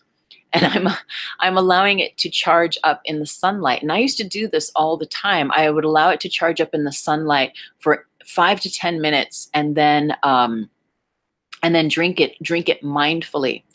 So here is a picture of a water crystal, and it's kind of fuzzy. Again, I would love to do a whole thing on Emoto and the water crystals. We'll do that soon. And here I'm talking about that love is an elixir. It's a catalyst that will create alchemy in your body. And we imagine that when we clearly attune and align with our crystals, we bring that energy, that awareness, that configuration into our body-mind chemistry, and then send it out. We, again, are receivers and transmitters, right? And look at this beautiful picture. Now look at all the points of the quartzes pointing out. We think about our REIKI and the healing practices we share with ourselves and others. When we place a quartz crystal on our person or, in our environment, but especially on our person, it amplifies the energy of ourselves, the energy of the healing work we are doing, and it sends it out at its maximal rate. And so that's what we are doing when we work with our crystals, when we work with our quartzes, when we have our crystals on our person. They are amplifying all of the most high positive attributes of us and of their qualities, that they may be maximally sent out through our thoughts, actions, words, and deeds, and the space we hold for ourselves and for others. Oh, here's a very nice picture. So we see, again, being mindful. If you are guided to put a quartz crystal, any kind of a crystal in water, do your research.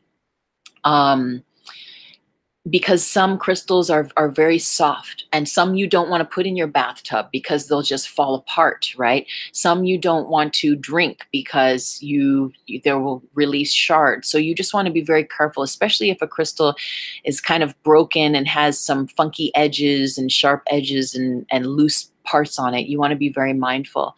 But can you imagine, this water tastes so good. And in fact, I have a pure filter in the fridge that I make water in, and you can place your crystals in your water filter. What? But of course, you want to dedicate, cleanse, program them.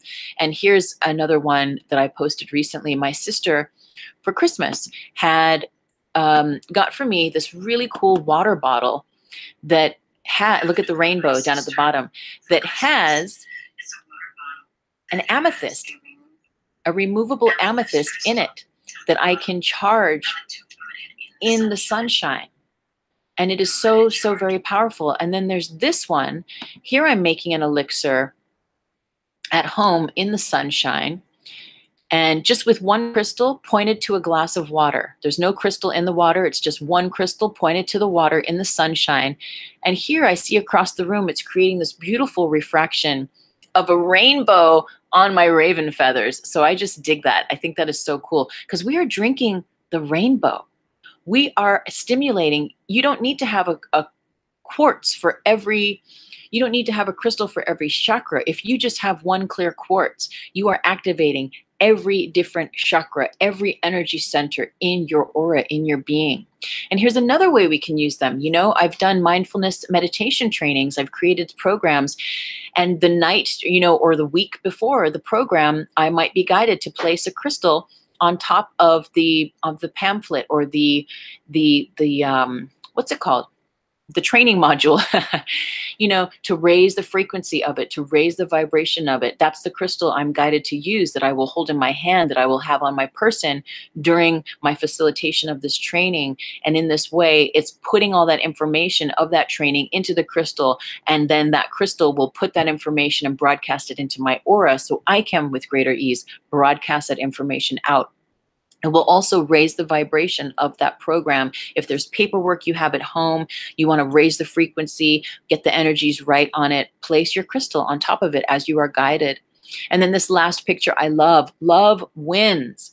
Look at this. So someone is creating out of all these crystals this beautiful, these couple of words, love wins. And look at all these beautiful colors, all the ways that crystals come in so many different ways, and all these arrows, love wins. And this is like sacred alchemy, and all of these points pointing out, out, out, out, out, sending this affirmation, sending this information out through the cosmos, through the environment of wherever you are. So again, you might have a picture of a deity. You might have a picture of Lakshmi. You might have a picture of someone.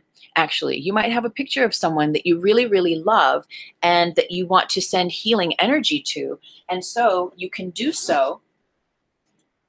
You can do so by placing their picture right on your sacred altar or wherever it is, and charging up that crystal, placing that intention in there that it is to do that healing work, and then pointing it at that person. Pointing the crystal at that person. If there is a healing to do, if there is a healing of a tumor, if there is a healing of a mental body continuum, whatever it is. Oh, let me get this. Let me just fix this here. Okay. So thank you for hanging out, everyone. And we're still going to do our meditation. I did want to tell you a few very, very interesting stories. And let me just have a look at the comments just in case. Okay. Ooh, last full moon. April says she put her crystals out in the rain. I love that. That is so very cool. Sweet. Sweet, sweet, sweet. So, interesting thing about crystals too. You know, crystal balls, let's be mindful as well. Not every crystal is your crystal. And just because it's cute and it's pretty, doesn't necessarily mean that it's your crystal to take home, especially if it's coming from someone. We want to be a mindful discerners of what is truly serving us. Years ago, when I was very much a rookie, and believe me, I don't know everything by any means, but I'm definitely paying attention to the lessons of life, and I'm getting closer to to being able to discern with greater mastery in my life's realm.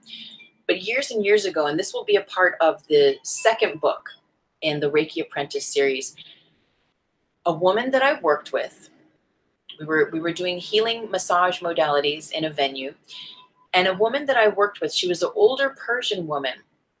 She came to work one day with a bag, and she gave me the bag, and she said, "Oh, I want you to have this." And I was like, "Oh," and it was a crystal ball. And I was like, "Oh my gosh, this is like outrageous. Really? You want me to have this crystal ball?" And it had this stand with these whales and these dolphins. And I was like, "This is bloody amazing. Thank you so much." And I was so excited. And I took it home. And at that point, I didn't cleanse it. I didn't sage it. I didn't do anything. I just put it up in the living room on the stand. And I was just like, "Oh, this is so nice. This is so great. Look at this cool item," right? And I wasn't going to be using it to voyeur and to look. It was just this cool thing, right, that someone gave me. Well, several months go by, and I'm sitting at work speaking with this woman. And I'm beginning to tell her there was something going on in my world with my family. And I was beginning to tell her of the woes and of the situation. And she goes, "Yes, the man with the bald head, right?" And I go, "What?" And she goes, "The man with the bald head. I know, I can see him in my mind's eye." And instantly, my psychic, my intuitive, my higher self was like, alert, alert, alert. And I put one and one together, and I thought, "Oh, that crystal bowl that's been sitting in my fucking living room, and she's been voyeuring through it to see into my world." And that's how she knew about the man with the bald head. And she said a couple other things that I was just like, "You did what? With your who, what?" And I was like, "Oh, hell no." And I had like a rude awakening. All of a sudden, all the dots connected. And I was like, "Oh, this thing needs to get out." And as much as I loved her, I didn't really know her though.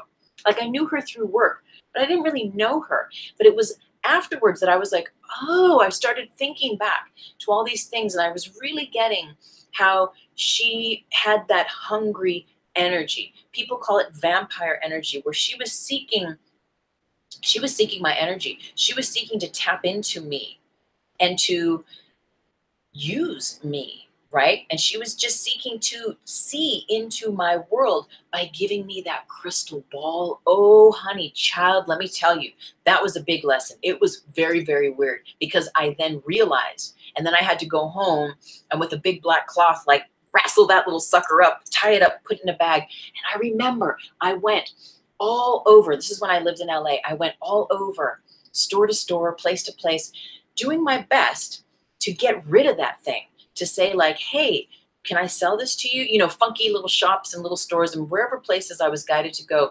And everyone's like, "Oh, hell no." Everyone's like, "No, thank you." No, like they knew what I was just beginning to learn. They were like, "Get that thing out of here." And I was like, like, and it just helped me to understand even more the power of these items. And you know what? All day I tried to get rid of that thing, to sell it, to try to, and it was not for my highest good to get any money, to get anything in exchange for that. My highest good was to just be done with that. I ended up writing a little sign that said "free," and I stuck it in with it in a bag, and I put it at a bus stop on Sunset Boulevard in LA. And I was like, "Later." Bye-bye. And I tell you, like, and it's only sometimes after the fact that we realize, because then I went to work and then I started remembering, oh, my spiritual mojo, let me run my Merkaba, let me get back into my practices that I had sort of let go. Let me be very mindful with my crystals. Let me like intend more and be very clear about the energy that I'm setting up, the energy that I hold, that I allow in, and that I send out. Like, it was a rude awakening that was very, very important though, for me to come back to myself, for me to come back to remembering those truths about how these metaphysical, invisible realm worlds that we exist in, how they work, right? So, and I remember coming back to work and being with this woman and feeling different. All of a sudden, I had more power. I had a greater sense of personal power, and I didn't feel as manipulated by her. And it was only in retrospect that I realized, oh my God, that I actually did feel energetically drained by her from working with her, for feeling manipulated by her. Like, there was all these interesting things that started to click into place, but only once I got that frickin' crystal ball out of my home. So please be mindful. Of course, it's a friend, it's a loved one, it's a Christmas present, it's a something, and it's from someone that you love, that you honor. Absolutely. Thank you. You know, and you'll know if you get a gift of a crystal and you're like, this so doesn't belong to me, then your guidance might be to hold on to it and give it to someone else. It might be just to bury it. It might be, ooh, ooh, ooh. I have been to, ooh, okay. How do I say this? But I have been to gatherings where the energy has been very hungry. It has been with a good intention, yet the people facilitating are not in their highest order, operating from a sense of alignment with love and light and source. And so something else is directing them, even though it's all trying to be rooted in love and light. They're not holding their space of love and light like a boom, boom, boom, like a kung fu warrior, badass motherfucker, which is what you have to be. I'm getting all riled up here now because I'm remembering all these weird circumstances of how that energy sometimes tries to slip in. Anyway, I remember part of this whole ceremony, it was like a solstice ceremony I went to with these women, and that we each got a crystal, and we were doing some work with the crystal, and then we were to take the crystal home. And I remember I brought it home, and I was like, I just didn't feel right about it. I just didn't feel right about it. I put it on the altar and I was like, no. I put it over here. No. Is it supposed to sit with this plant? No. And I was like, what's going on with this funky little crystal? And then I sat and I meditated with it. And I was like, you know what? This is another thing that's like, get out. It was so misaligned energetically with the misaligned intentions of those people facilitating the circle, is that it was like it had that manipulative energy, and it felt akin to that crystal ball energy where these people they had put like a spell in a bubble of light. They had put like cast some kind of a something onto this crystal, and then they were giving them out to people to take home and to have and to hold and to whatever with. And I was like, oh, hell no. They are just plugging into me through this gift that they've given me. And so, and I know we're kind of going off in this other tangent here, but these things are very, very interesting and very important. The more that we become attuned to integral energy, the more you know when it feels right. When someone gives you a crystal and you're like, I was so thinking about this crystal, or I really need one of these. I really wanted one of these. Or you just, you know it's coming from a clear space. That person has not put any juju on that crystal to manipulate you or to try to get into, see into your world or any of that weird, funky stuff. You will get a sense of that. And if you don't, ask the crystal, what's up? What is your work here with me? You know, you'll get a vision, you'll get a download, you'll get a feeling, realization, and it will either feel good or it'll feel like, ooh, I need to pay attention to this, okay?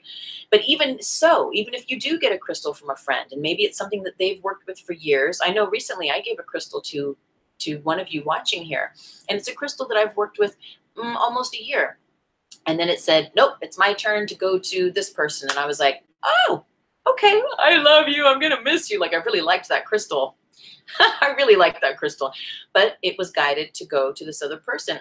So in honoring that, I gave it a little cleanse and I said goodbye, and I cut my cords from it and I gifted it to that person. But at the same time, even though it's someone that I love and that I have absolute respect for, if I was given a crystal in that same way, I would still cleanse it and clear it and charge it and whisper to it and, you know, salt it and whatever needed to be done and program it accordingly, because now it's my crystal. And we, again, want to make sure that that crystal knows that its work here is with you, and that it gets to drop all of those past versions of who it's been, all the stuff that it has attained along its journey, so it can be crystal clear with you in the here and the now, and get down to the basics of its root properties, its root healing assigned energies from the mineralogical kingdom and queendom, from this universe, from this earth, so it can potentiate those qualities in you, in your body, in your mind, in your emotions, in your life. Woo! Okay. Can I get a witness? So one last one on that level, and then there's a few other interesting little stories, but one last one is that I remember, so again, in my ignorance, I'm just innocent, I'm just learning, right? So I'm hanging out, I was with Crash at the float tanks, and years ago, 2005, 2006 maybe, and there was a girl sitting there, and I remember it was nighttime, and she was kind of one of these people that was a little off the rocker-ish, but kind of, you were like, but she seems nice. And she's, you know, she's, hey, it's all love and light. It's fine. She seems a little whoop whoop, but hey, it's all love and light. So I'm sitting there, I come in and it's nighttime and I'm coming in for a nighttime float. And Crash is sitting there and this chick is sitting on the couch across from him. And she goes, oh, I've heard about you. You're Tuesday. My sister knows you. My sister's name is blah, blah, blah. And I was like, no way. You're blah, blah, blah's sister? And she's like, yes. And I was like, whoa. And then it ends up that she had just seen Amma, the hugging saint. And she had this shawl and she unveils her shawl. And there's this massive chunk of quartz crystal. And she goes, look. And now thinking back on it, it's like, it's so ridiculous because I could see through that now. A million miles away, but back then I still had certain blinders on. I was still beautifully, ignorantly blissful, innocent. And to be innocent, to remain as innocent really is the root of, let's come back to that because that's where our ultimate freedom is. Yet we learn enough about psychic attacks or people with manipulative energy over the years, and we begin to heal these patterns that we can see it and we can sense it with greater ease and greater grace. And when, again, we don't have to judge it or recalibrate all of those patterns or those triggers within us, but we can just notice it. And with a discerning higher self mind's eye say, interesting. I don't need to conversate with that. I don't need to, have any relation with that deeper than namaste. So that point said, she unveils this crystal and I was like, whoa. And again, it's like, this was all in the same timeline as that crystal ball thing. So this is me all like just wooey, right? And she goes, look it, Amma blessed this. And I was like, Amma blessed it? And she's like, Amma blessed this. And I was like, wow. She's like, I held it here while she hugged me. And telling me this whole like story. She goes, do you want to hold it? And I said, yeah, like not even paying attention. And I took it and I held it and I sat with it for a moment and did my little, like, I'm going to meditate for 2 seconds kind of a thing with this. And within those few moments, I got this download where I was like, fuck, I fucking did it again. Here I am giving my energy to this weird tripped out woman who's obviously off, who obviously has openings in her aura where who knows what entities or energies are coming in. And here am I, this shiny, bright light, taking care of myself as best as I can, energetically and otherwise, but still learning, as we all do. I'm putting my energy into her freaking crystal. I wasn't getting anything out of this thing. Why am I touching this? And I opened my eyes and I gave it back to her. I said, okay, thank you, I'm done. And oh, hell no, here we go. Learning again, learning curve, learning curve. So being mindful, you do not need to touch crystals, people's crystals, and people do not need to touch your crystals. You can even say, like, I have this crystal necklace. It is going to be very few people that I will allow to touch it. Like maybe my sister and maybe one of my BFFs on a good day when it feels really crystal clear. But I'm not going to let some random people, it's like when people touch your hair, it's like it's a part of you. Whether your hair is real or not, it's still connected to your head, right? It's a part of you. But I'm not going to let people just touch my sacred friends here, just like go all up in and touch my crystals on my altar. No, that's not what happens. And likewise, let us be mindful not to just think that we can go in and touch other people's things. You might be like, ooh, shiny, ooh, and you'll want to. For some, we forget and we want to. And then we'll have to stop ourselves. And sometimes people might say, if it's like a community stone or it's something that isn't such a personalized stone, someone might say, yeah, this is a really powerful stone. Like I know people come to the house and oftentimes this little guy is hanging out, that rose quartz. And people, when they see it and if they have a connection, they might be like, wow. And I'll be like, you know what? It's a community stone. Many, many people use this and have worked with it for healing. Would you like to hold it in your hand while you sit? Sometimes when I do counseling with individuals, they'll just sit with it in their hand while they talk and express. And, and that's safe. There's realms of creating healthy boundaries, of maintaining them psychically and otherwise, right? And also, I know we have this whole psychic attack thing, which I don't like to get into too much, but we'll just speak on it. So like that, when you have programmed your crystal and you say, we are going to hang out and you are going to protect my mind, my emotions, my physical body from any outside inappropriate forces that do not have my highest good aligned, and so it is. And you hold that one on your person, or you keep it on your altar and you program it to boop, boop, boop, boop, to transmit a bubble of light to you and through you and around you, wherever you are in the world. So it is. So it is. So when we have that crystal on our person, or we use it from a distance, we are allowing our aura, our energy field, to become strengthened, nourished, fortified. All of the leaky edges and cracks and fissures that could possibly be have the opportunity to be healed, to be sealed, right, to the highest order, the highest degree that they can at any given time and space. Okay, so I have another story. So that's all those weird, funky, psychic, weird crystal ball people like that are like, my pretty, come here and touch my crystal. Be very mindful. So on another level, so this is a Shaman Talisman that I've been guided to make for myself, that I do with my shaman work. I work with it. But these crystals I was showing you earlier, these are this Tibetan Turquoise. Years ago, a character from my book, The REIKI Apprentice, if you've read it, Anna, she gave me a whole string of these turquoise. I mean, and they're big, big clusters, a whole necklace of that. And she said, I am so guided to give this to you. I've had it for 12 years and I don't know what to do with it. It's been sitting in the box and I'm supposed to give it to you. And I was like, oh, I'm supposed to receive that. And turquoise used to be my thing, and it still is. It's an excellent, excellent, excellent stone to aid in clear communication.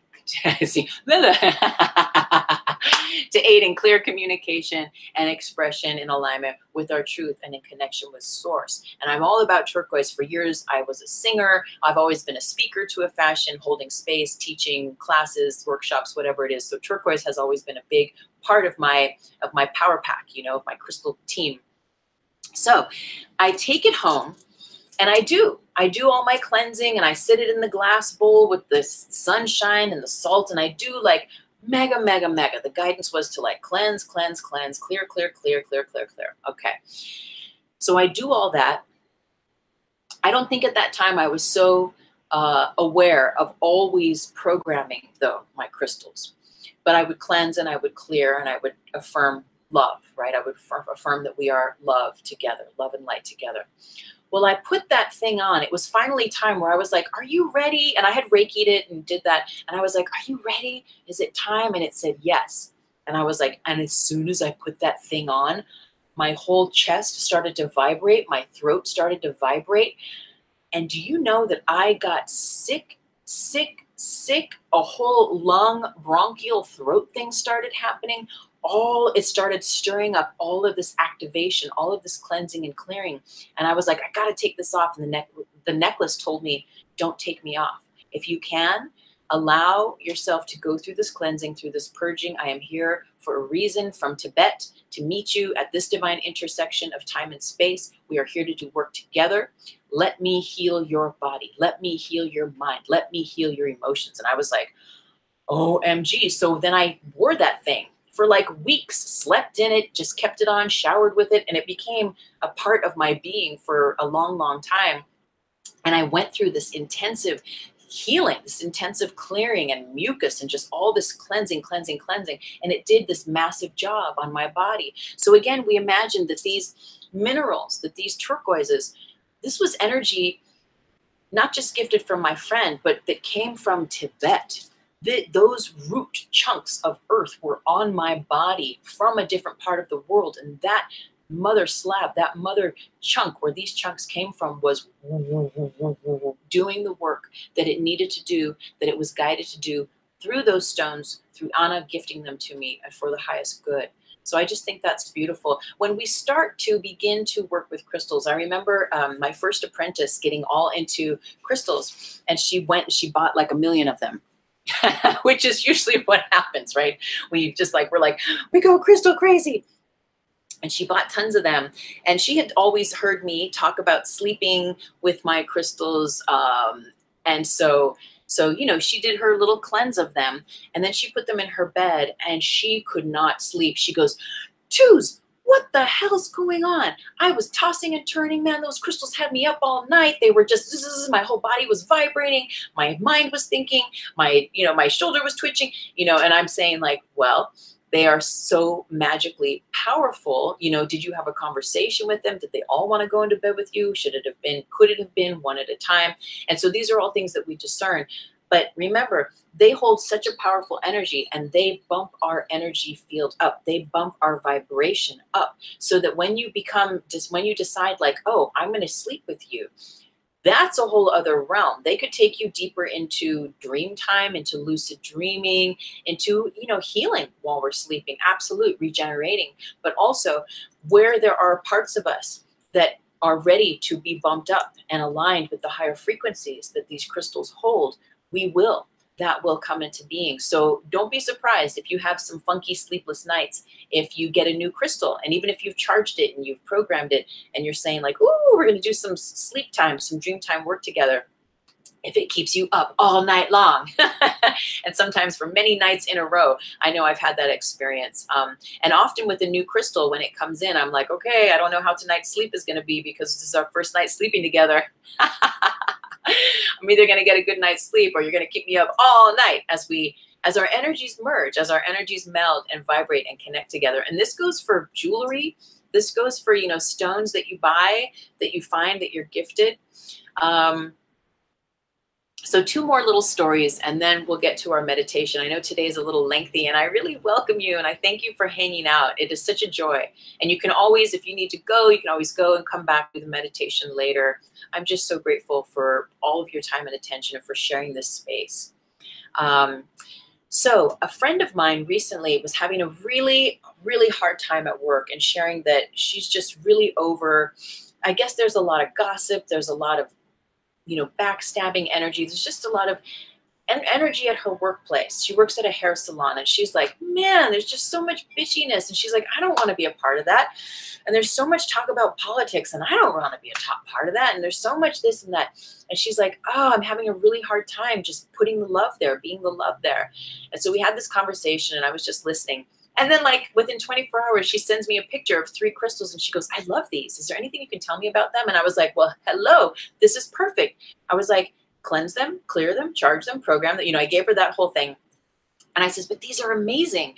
This is your answer to your workspace. You're going to program them. You're going to talk to them. They're going to tell you which ones. I was like, place 1 or 2 at your, how hair cutters, they all have their own little like workspace, right, where their chair is. I was like, honey, put 2 of them down at your workspace desk there, and then ask which one you're supposed to have on your person, again, in your bra, your pocket, wherever it is. And this will help to create a vortex, a bubble of light energy around your station, your place in that hair salon, where the frequency is raised, where these individuals, their energy will have to raise itself to meet you. And you will find that they will either be more calm, they will settle down, they won't have as much of an instinct to gossip and to chatter about all this stuff. Or if they do, those crystals will affect you in such a way that your energy will be raised and vibrating at a higher love speed, cycle per second, that you won't even notice, that they can just yab and yab and yab, and you'll just be in the love field cutting hair and just being like, yeah, and then what? Like, just invisible to it, right? So in a way, again, we can use them in our workspaces, in our environments, to help raise the vibration, to help hold space for us, and so that we can help hold space for ourselves and others too. Lastly, I had for years a massive turquoise, a Navajo, huge turquoise that I wore for years and years and years. And I'm sure there's a picture or pictures somewhere with me wearing it. And I did much work in hospitals and nursing homes and hospices, and with the elderly and coma patients, and just all sorts of stuff. I always had this massive, massive turquoise bracelet on. And at one point, it got this huge crack. Just the energy was so massive. It got this huge crack down the middle. And I met this Indian man, and he said, oh, this bracelet is done now. You cannot be using anymore. He's like, he was basically saying, now that it cracked, it's saying, my work here is done. I'm ready to retire. And I was being stubborn. And again, we learn, right? And, someone can tell you something about a crystal. You don't have to believe it. What is true to you? What resonates as truth to you? And I was like, and I really liked it, and it was so pretty, and I was like, this is like my power piece, this is like my warrior band, my Wonder Woman thing. I was like, I'm not giving this up so easy. within a couple months, another crack happened. And I was like, oh, maybe what he said, maybe I have to pay attention and think about this in a different way. And so I did.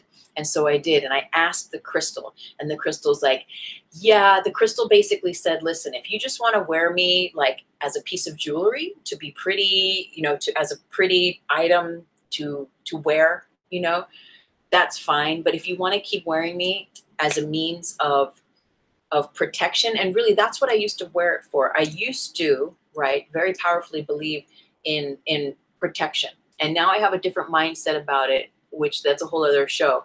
But especially for all the work I was doing in the hospitals and with really sick people, and I'm talking physically sick, mentally, emotionally sick, disturbed, off, just really operating in a different dimensional space. That turquoise, what I learned is that by placing our stones on the left side body, if you have a neck, or a bracelet, a ring, that helps to create a filter, a funnel through which the energy that you receive through your left side. I know I might look like I'm doing my right side because the camera turns everything around. But through your left side body, even when you're sharing Reiki and you're giving, right, you're channeling through you're receiving energy from the people, from the places, from the environments, the cancer, the Alzheimer's, the whatever it is, the tar that's lifting off. There's a possibility that you can take that on, right? And never, never, never with Reiki, yet because there were many other modalities I was working with Reiki, this was what my protection was. This was what I was guided to work with and to be with for many, many years. And it was on the left side, and that would work as a filter for all of those massive energies that I was working with at that time in my life. And so when the crack happened, I was like, oh, and then the other crack, and then it said, yeah, we're done doing all that deep healing work, but you can use me just because I'm pretty. Anyway, I moved to the West Coast, and I was still wearing it, and it was like, time's done, time's up. The crystal was like, yeah, me and you, we're done, I went down, I lived at the beach at that time down on Venice Beach, and I still had dreadlocks, and I would go through these fashions of pulling out dreadlocks. I was slowly changing back from having dreadlocks back to normal hair. And I remember I had some dreadlocks, and I had this bracelet, and I was like, that's it, we're going to bury you down at the ocean. And I did a ceremony, and I dug the hole, and I put the locks in and the bracelet and what that whole part of my life meant. And I honored with a completion, and I blessed it all. And I buried it, and it was done. And I was like, thank you. It's a new day. Okay, great. And I don't know, very shortly after, it was not too long after, I swear to you, that bracelet came back. I had, I had a dresser with many little drawers, and I had a sock drawer, and I make those little sock balls where you fold one sock into another sock.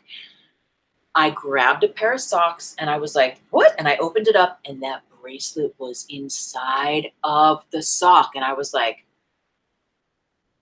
are you serious? This is powerful. What is this? What is this? And this was the same time that I made my magic wand that we'll have to talk about again later. There's so much we'll talk about. And that was so powerful to me. And then I realized, I was like, so maybe we're not done. Maybe we're not done. And I remember I didn't get a signal. I didn't get a sense about it for ages and ages and ages and ages. So my guidance was to just hold it. I just wrapped it up back in that sock and put it back in the drawer. And now it's like my memory is wiped. I feel like then I gave it to my friend Joe, because he would always say, he always told me that he loved that bracelet. And he's like, people don't fuck with people who wear big stones. And he used to get picked on, and he was always like, man, I love that bracelet. And for some reason, I feel like I gifted it to him, like it wanted to go to him. But there's also a part of my memory that's just like, it disappeared. Like, I don't even know where it went to after that. But the trippy thing is that it had come back to me, and I was like, what? And likewise, that picture I showed you earlier where I'm doing a talk and I'm holding an amethyst in my hand and I'm standing on stage. I think I was even wearing this, right? I'm standing on the stage doing that talk, holding the crystal in my hand. After that workshop, I remember looking everywhere and I couldn't find that crystal. And it was my new amethyst, my chevron amethyst. It was like perfect to hold in the hand. And I was like, where did it go? Where did it go? And I couldn't find it for about a month or two. And I thought it was at the place where I did the facilitation. I asked a couple people that worked there. I was like, could you keep an eye out for an amethyst? Lo and behold, a couple months later, it's in the bag. It's in the bag that I had taken the crystal bowl into the space and done all this. So it's just interesting, this interesting trickster energy. And it's not deceptive. It's just that crystals will go where they need to go for a certain time and space. And even in my mind, thinking that that crystal was at that facility where I did that workshop, I was thinking, wow, so that crystal's got some work to do there. And sometimes that's exactly what it is. And sometimes it's just whatever it is. So thank you so much for being here. Thank you, thank you, thank you. We are going to end with a little meditation, and I'll just take one more look here. So we're not going to use any instruments today other than a bell and the bell shaker. Okay? And what we're going to do is we're going to enter into a deep space within us. And we're going to take a look at our aura, at our auric field. And we're going to use our crystal or crystals to cleanse and to seal up any cracks or any openings in our aura. So I'm going to invite you, if you have many crystals with you, surround yourself with them. And if they have a point, turn the pointer towards you. Turn the point towards you, right in front of you, surrounding you. Make a little horseshoe, if you will, to surround yourself with your crystals. And if you only have one crystal, you are going to hold that in either hand, in your left or your right hand, whichever feels most powerful to you. We're going to hold that crystal in our hand, and we're going to place that crystal in our hand over our hearts. Take a moment to close your eyes, get comfortable, and take a deep breath in and a deep breath out. Holding your crystal in your hand over your heart. Feel your heart beating into this crystal. Feel the frequency of your heart energy connecting with your crystal. Take another deep breath in and out.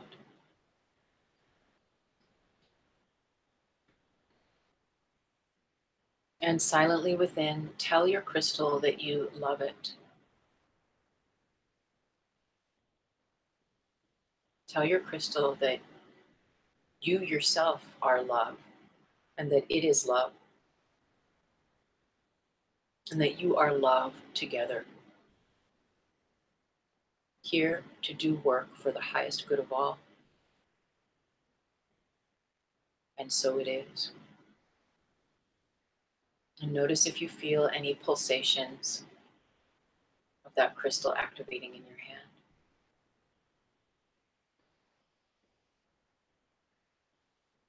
We're going to draw the tip of the first finger and thumb of your other hand to gently touch for Jana Mudra, connecting us, the wiring of our physical body to connect us with the energy of our higher self body.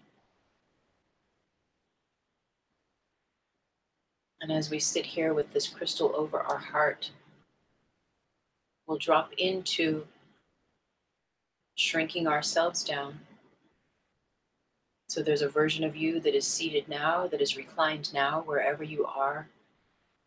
And you're imagining a version of you within yourself, shrinking yourself down and sitting comfortably at the center of your heart space, your heart chakra. And feeling yourself in the space of your heart.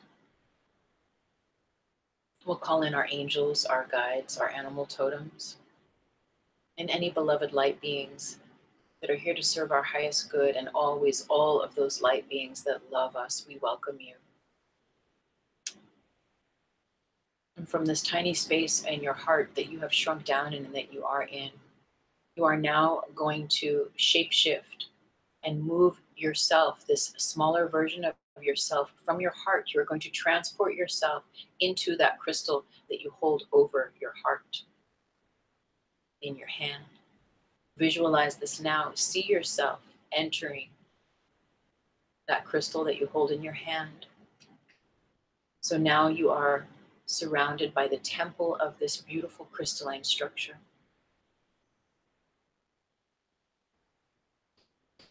And see yourself inside of this crystal. Take a breath. Notice how you feel, what your surroundings feel like and look like to you.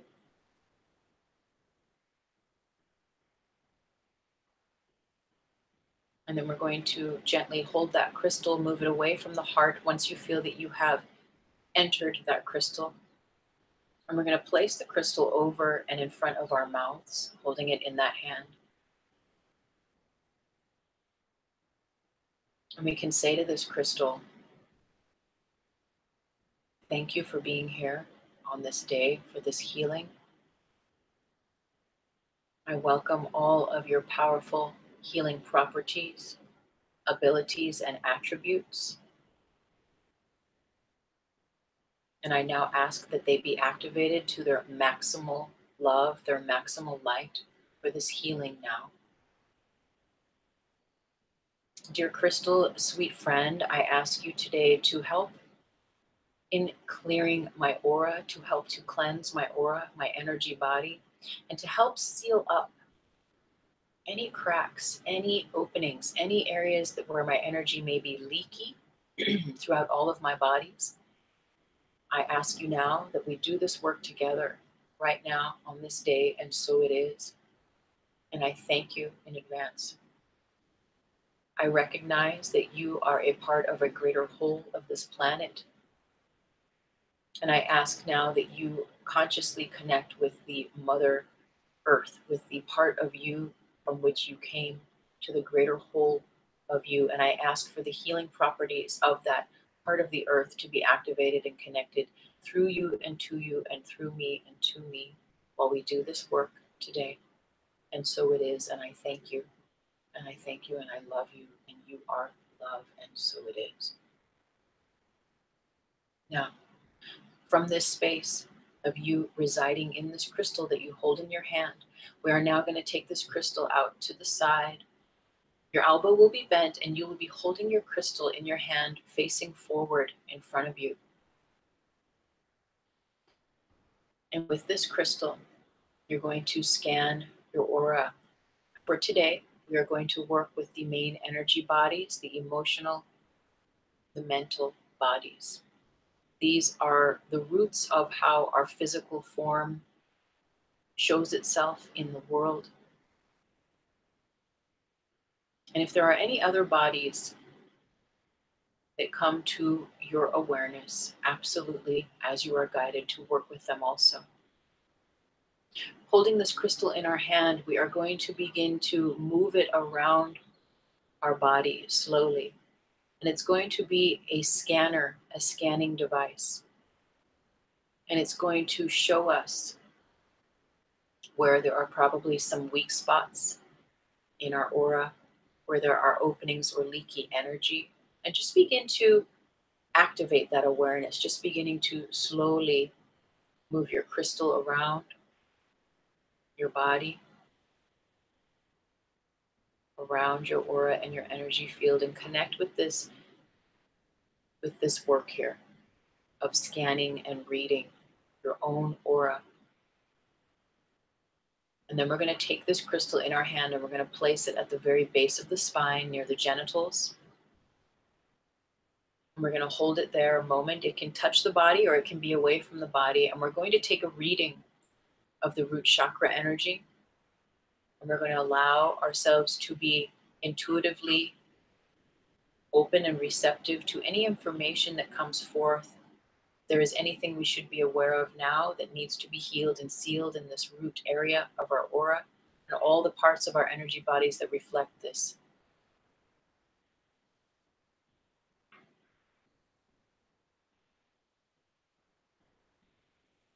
And where there is healing to do here, we allow this crystal, as it's connected to its mother source and all the parts of the world that it comes from, to now begin to channel its healing powers and properties, and to heal, to seal, and to make whole any areas that are related to our root chakra, that are related to the mental body, the emotional body, and our physical body. We allow this healing now to come in and to seal up any areas that have been cracked, that have been opened, that have been wounded or weakened. And so it is done. And so it is done.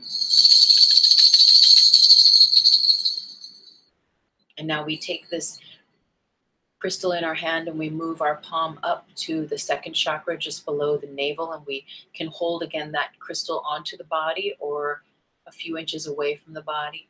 And different chakras might give you a different alignment. Maybe one chakra might say to hold the hand a few inches away. One chakra might say to make contact. So here at the second chakra, we take a scan. We're allowing that crystal to scan the energy here. Take a moment to tune in and notice if there are any readings that show where you have a weakened energy field related to the qualities of the second chakra, your mental and emotional continuum, the layers of your aura that need healing here. And once you've gotten your download, now again, allowing, acting, invoking, asking this crystal that you hold in your hand to do its work, to bring energy, love, and light in from its mother source of this earth, and to bring those healing properties into all of those places and spaces that are requiring a healing and a sealing of any leaky energies, any weakened energies. And you might even get a glimpse into how that will look in your life, in relationships, in your communications with people, places, and things. And that healing is done, that sealing is done. And so it is, and we move now the hand up to the third chakra above the navel. And again, maybe the crystal touches the body, maybe it's away from the body. Take a scan and know that you're scanning front and back. You might be guided to place your hand at your back body with your crystal, but your crystal sees right through you and into your entire energy body. So again, scanning, picking up any information. And even if you feel that you don't get any downloads, just allowing the crystal to do that intuitive, intelligent work, identifying where any openings, any leaky energy, where other people's energy has been able to get in and affect you and trigger you, to take you off your center. We invoke now, and we ask, and we allow this crystal healing energy to come in, to clear, to cleanse, to seal, to heal any wounds, the memory, the past, the openings here. May they be filled and sealed with the highest, holiest love and light. And so it is. And so it is. And we move up now into the heart space, holding that crystal on or above the body.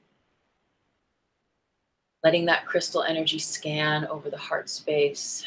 Old wounds, old unforgivenesses, withholding of love, heart hurts over this lifetime or many lifetimes.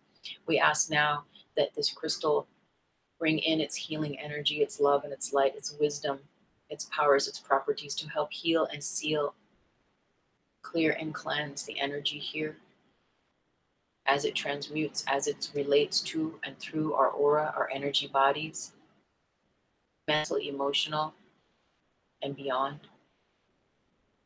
Imagine it's sealing, it's healing, it's clearing, it's cleansing. Any of those little holes, any of those little Swiss cheese holes you might feel in your heart, right? In the space of your aura, in your energy field, they are healed, they are sealed, they are filled with love and light. And so it is. And so it is. And we move up now to the throat chakra, holding that crystal over the throat, giving it a scan. Where can your word, can your voice, your communication, your expression re-brought into a greater alignment of true authenticity and integrity. Where are there holes? Where are you speaking other people's truths that are not your truth? Let the crystal illumine these areas, and we call in, we invoke, we activate this healing now through this crystal from its mother source of this earth, bringing in universal love and light energies to heal and seal and close the gap for the highest good of us, for the highest good of all. May our spoken word root us and ground us in our truth here, now, and evermore. And so it is. And now we move up to the third eye, holding that crystal, scanning over that third eye area. Do you see anything? Do you get any information here? Is the crystal conveying any information to you here? Who's in there that should not be in there? Who's in there that you do not want in there? Allow the light, allow the power of the crystal energy to gently remove, to cleanse, to clear any unwanted energies, entities. And that goes for every chakra, that goes for every part and parcel of our aura, all the bodies, throughout all time and space and all dimensions. And now we ask, we invoke, we activate the healing properties of this crystal to heal, to seal, to clear, to cleanse any openings, any inappropriate holes, cracks, fissures related to our third eye, and how that translates to all of our bodies, our aura, our energy. They are now sealed and healed now for the highest good of all. And so it is. And now we go to the crown, top of the head or above the head. This feels so powerful. I don't know how you're feeling, but this feels so powerful to me. Take a moment, let your crystal scan over, and just notice how that energy feels. And perhaps it feels really good. It feels really solid. Then the crystal energy will just help to amplify that feeling, that solidness, right? That coherent, clear wholeness. And if there's any openings, any little cracks, any little fissures, we now activate, invoke, and ask this crystal to bring in its healing energy properties, to fill in, to seal any holes, any gaps, any fissures that do not serve our highest good now, for the highest good of all. We ask that it be done in love and in light, and so it is. It is done. And now gently, we bring this crystal back over our hearts. We take a breath in and out, and we transport from this smaller version of ourselves in the crystal back into our hearts.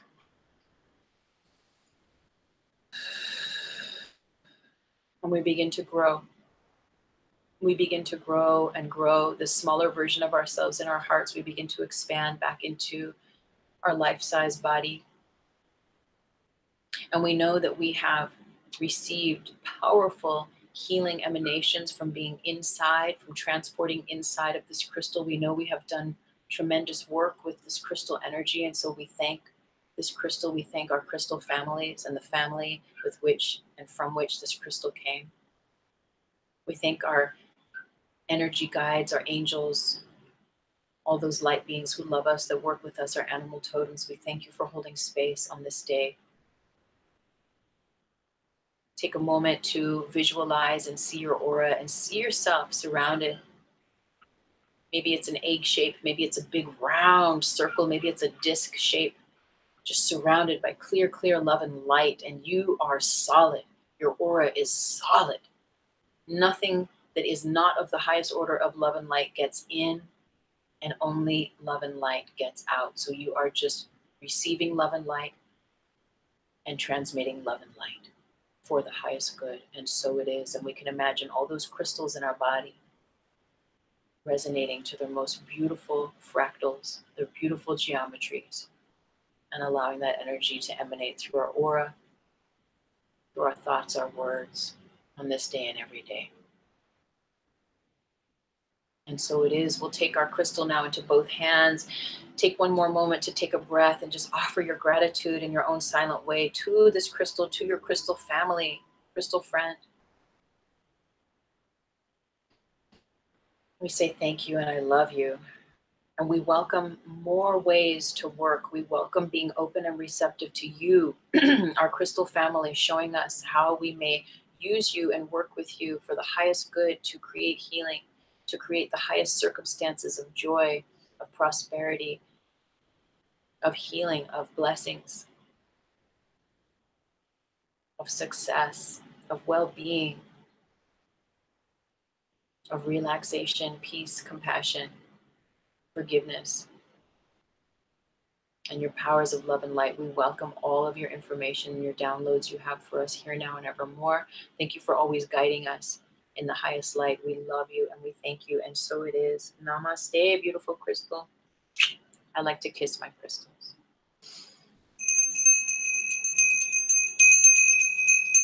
And so it is. So take your time to gently open your eyes, come back. Woo! That was juicy, powerful. How are you? I'm high. I feel really juicy high right now from that ceremony. So if you do feel a little spacey or high yourself, good thing to, if you haven't eaten yet today, definitely get some grounding. A banana is really good for grounding, some nuts, water. Let's all drink some water after this and bring ourselves deeper into grounding these high, beautiful, clear frequencies into our consciousness. I'm so grateful. Thank you all so much for being here now and always. This is a delight. I know not every 4D Trinity is this long, but thank you for hanging out or for coming back and watching and joining this beautiful, beautiful ceremony on this day. Always, the show is about bridging fourth dimensional consciousness. I believe that 4D exists in our heart space, the fourth chakra, love, light, compassion. And we bridge all of these qualities of 4D consciousness through conscious actions, words, and deeds of the mind and the body, that we may connect with spirit. Spirit is the heart of you, is the truth of you. And I am so honored to be here and do this work with you today, now, and evermore. So again, if you're not on my mailing list, go ahead and check the Show More box down below. Go to my website, tuesdaymaythomas.com, and subscribe. It's the first page you'll see. Sign up. You'll get your free copy of The Higher Self, Blueprint of Mastery, my little mini book. If you're on Instagram, my Instagram link is down there. All of the links to my books are down below as well. I'm so very grateful. Thank you, new subscribers, everyone. Thank you for all your comments, for all of your love and your light. I bless you on this beautiful crystalline day. Namaste with so much love.